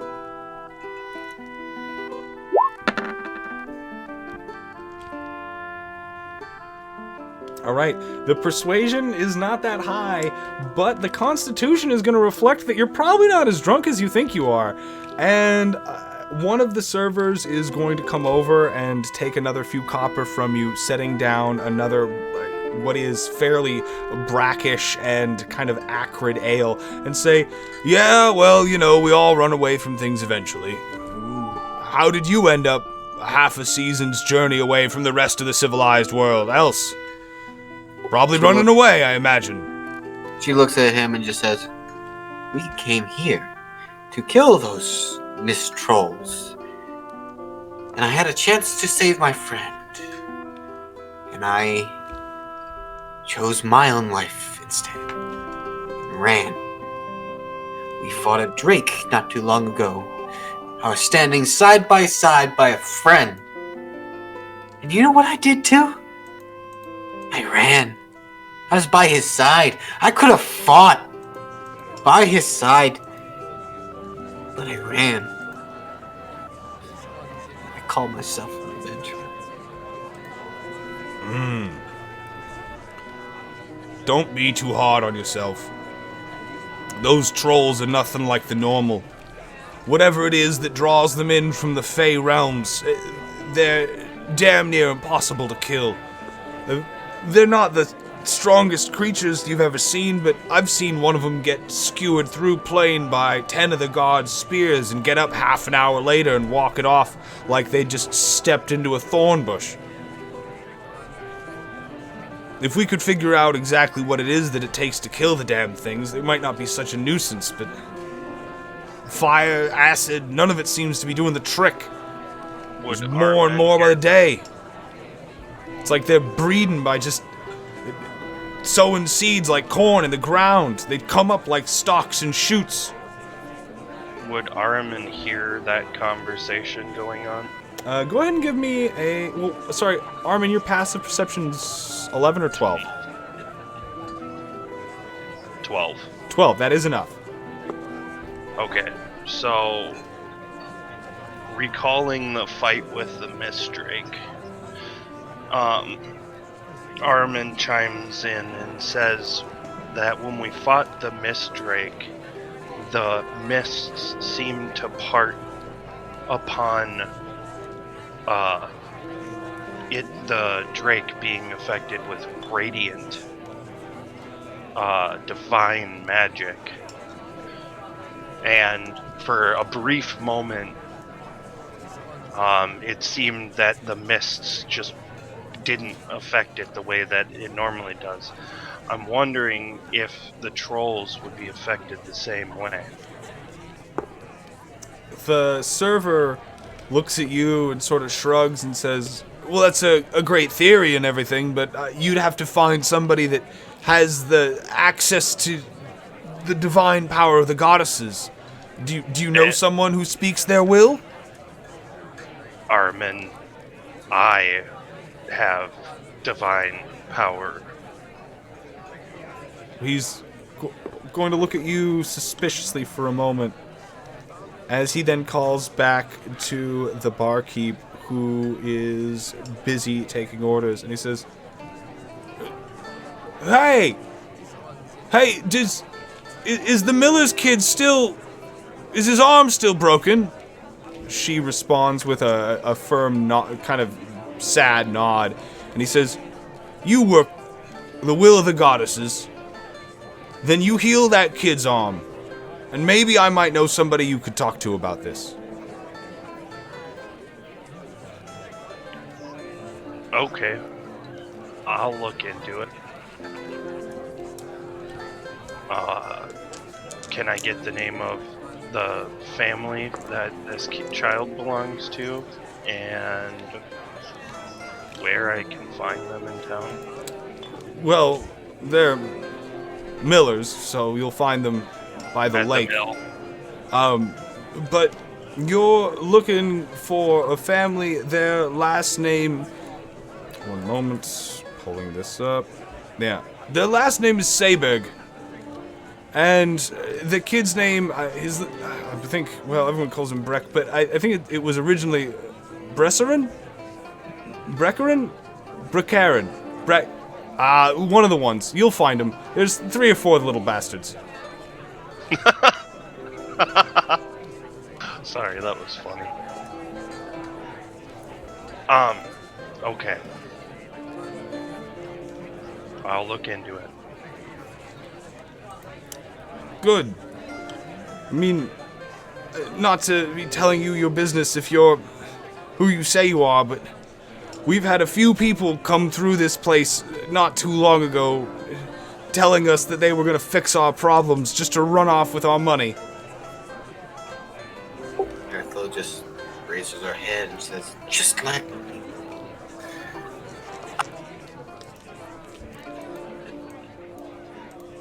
All right, leaving those servers alone for the moment. Erithil, you are going to be supplied with fresh drink. Earthel is, if a long rest is going to happen, Earthel is just going to be staying at this bar the entire night. Okay, noted. What will the rest of the party be doing as evening begins to set? Securing. Well, lodging. Phelan has been. Sorry, didn't mean to speak over you, bro. No, by all means. I have no idea what I'm doing. I was just gonna stay with you because you're the only person who's really walked with me out of this group. So let's be buddies. And I can give you advice on your clothing. It's a little. We'll talk about it later. I mean, hi. I didn't mean to be so rude. Let's wait until the second day before we... you seem to have gotten into a scrape. I'm gonna stop talking because now I'm making an ass of myself. Yeah, securing lodging for the evening. All right, there are... It seems to be 2 options for people trying to secure lodging. The tavern in which you are currently staying, and then the one that was closer towards the outskirts of town. Are you all going to just kind of bed down in this establishment for the evening? Already here. Okay. At least Aramin is. Sure. Warren and the cleric, then, how are you going to spend the rest of your evening? We do have a few minutes here before we're going to wind down, so I want to make sure to get any last actions in before we pause for the night. Eat, drink, go to bed. Mourn. That's mourn. Heard. Got it. And Warren, if you're going to continue to pray, then I think that is going to wrap us up for the evening. And when we rejoin our companions next session, they will be taking yet another random encounter check as they bed down for the evening in this rather remote mining settlement out here in the farthest southwest corner of Hope's Rise, where the roads end, and apparently the mist trolls have been thriving in quite abundance. I am not, however, going to forget about the daily prize that we have to award, and I was a fan of it last time, and so I want to, just as a reward to everybody who's out there been participating in the Twitch chat so far, which one of our contestants this evening should the stone go to? Remember, they do not have to currently be in the party to receive it, so it can go as a parting gift to our friend Eric, or as an award to our cleric Aramin for having nearly survived a scrape with death. Or maybe the paladin, who without that abjure enemy, Aramin would still definitely be dead. It looks like, judging by the way that the Aramin, Warren... Am I wrong in this? Hold on. Aramin. Looks like everybody's going for It Armin. looks like I'm seeing more Aramins than anybody else. So In the meantime, I Assuredly. think that means that Aramin, you will be the one taking home your first daily prize. You can choose from the Rhodonite Axe Head or the dog tag of Chrysanthemum Stone. I'll be posting both of those on the stream. You here don't in need just a to second. post them on the stream. For me, at least, I know out of those two which one I'd like. What would you like? That dog tag looks amazing. Awesome. I'm glad you like it. I'm gonna post at least everybody who was watching last time probably saw the the dog tag, but I don't think everybody got to see the Rhodonite Axe Head, so I will post that really quick before we get out of here, as I also do our wind down, just talking about everything. Remember, if you were coming into this show tonight on Twitch or found us randomly, this is not just another session of Dungeons and Dragons. This is a competitive contest that will be going on for weeks and probably years to come, hopefully, as players go from low levels into high levels, unraveling all of the mysteries that surround this custom-made gaming environment, while people vie to win cash prizes and precious stones, while also helping to raise money for charity, as a dedicated portion of all of this production's revenues are going to rotating charitable foundations. And to start with, for the first 2 months of launch, 100% of anything that we bring in, whether or not it's Patreon donations, coffee donations, YouTube subscribers, Twitch revenue, which we're just now becoming available for, because through everybody's communal interest in this, we are now Twitch affiliates, which is awesome. Thank you so much for that. As I look for a suitable picture of this Rhodonite. One moment. And I'm uploading it for the stream for everybody to see. It just got into a folder that it looks like it shouldn't have. Browse. There we go. That's the Rhodonite Axe Head. And then also that Chrysanthemum dog tag. But thank you very much, everybody who's been watching. Remember, if you'd like to participate, please fill out an application for free by going to soyouthinkyoucanquest.com and clicking on the Get Started button in the dragon's mouth. If you're already a filled out registered contestant of the show and you've been watching and waiting to get in, please be patient. I promise you, I know it sounds like it's going to be an eternity, but we're losing players all the time, either due to attendance or the dangerousness of this game world. There's seats opening up constantly. If you hang around, I guarantee you will get a chance to get into this game, as we are not going anywhere. There will be so much more to come and so many more chances for you to play. All right, there we go. And then that's the Chrysanthemum, but of course it's giant size. All right. I'm gonna slide that down for everybody to see, but really quick, just another thank you to our fans, contestants, and patrons, as well as the band Mississippi Bones, for providing us with music to play us in and out of this game. I really, really appreciate it. And with that, I'm just gonna say that soon to come in the next week, I'm gonna do a wrap video for the first 30 days of this launch to detail what's happened and get everybody an idea of the sense of growth we've been going through, as well as then also project into the future what we're going to accomplish in the next 30 days in terms of upping production value and just adding new, more interactive ways for fans and patrons and contestants to be a part of the show. So look out and keep an eye out for the development news as I start to update the Wikipedia with even more information about the game. And I guess the only other thing to say is, so you think you can quest? And here we've reached the end of our tale.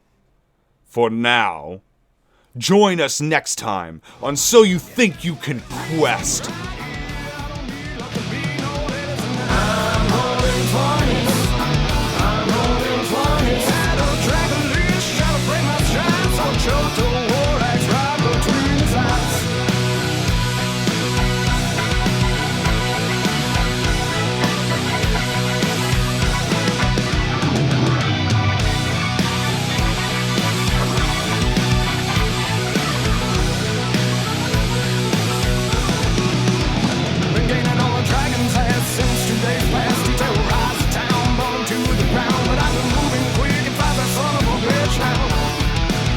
every day I'm hustling. Just one possession, chance brings every trap that's it. Oh, dungeon masters hate when I sit down to play, 'cause I know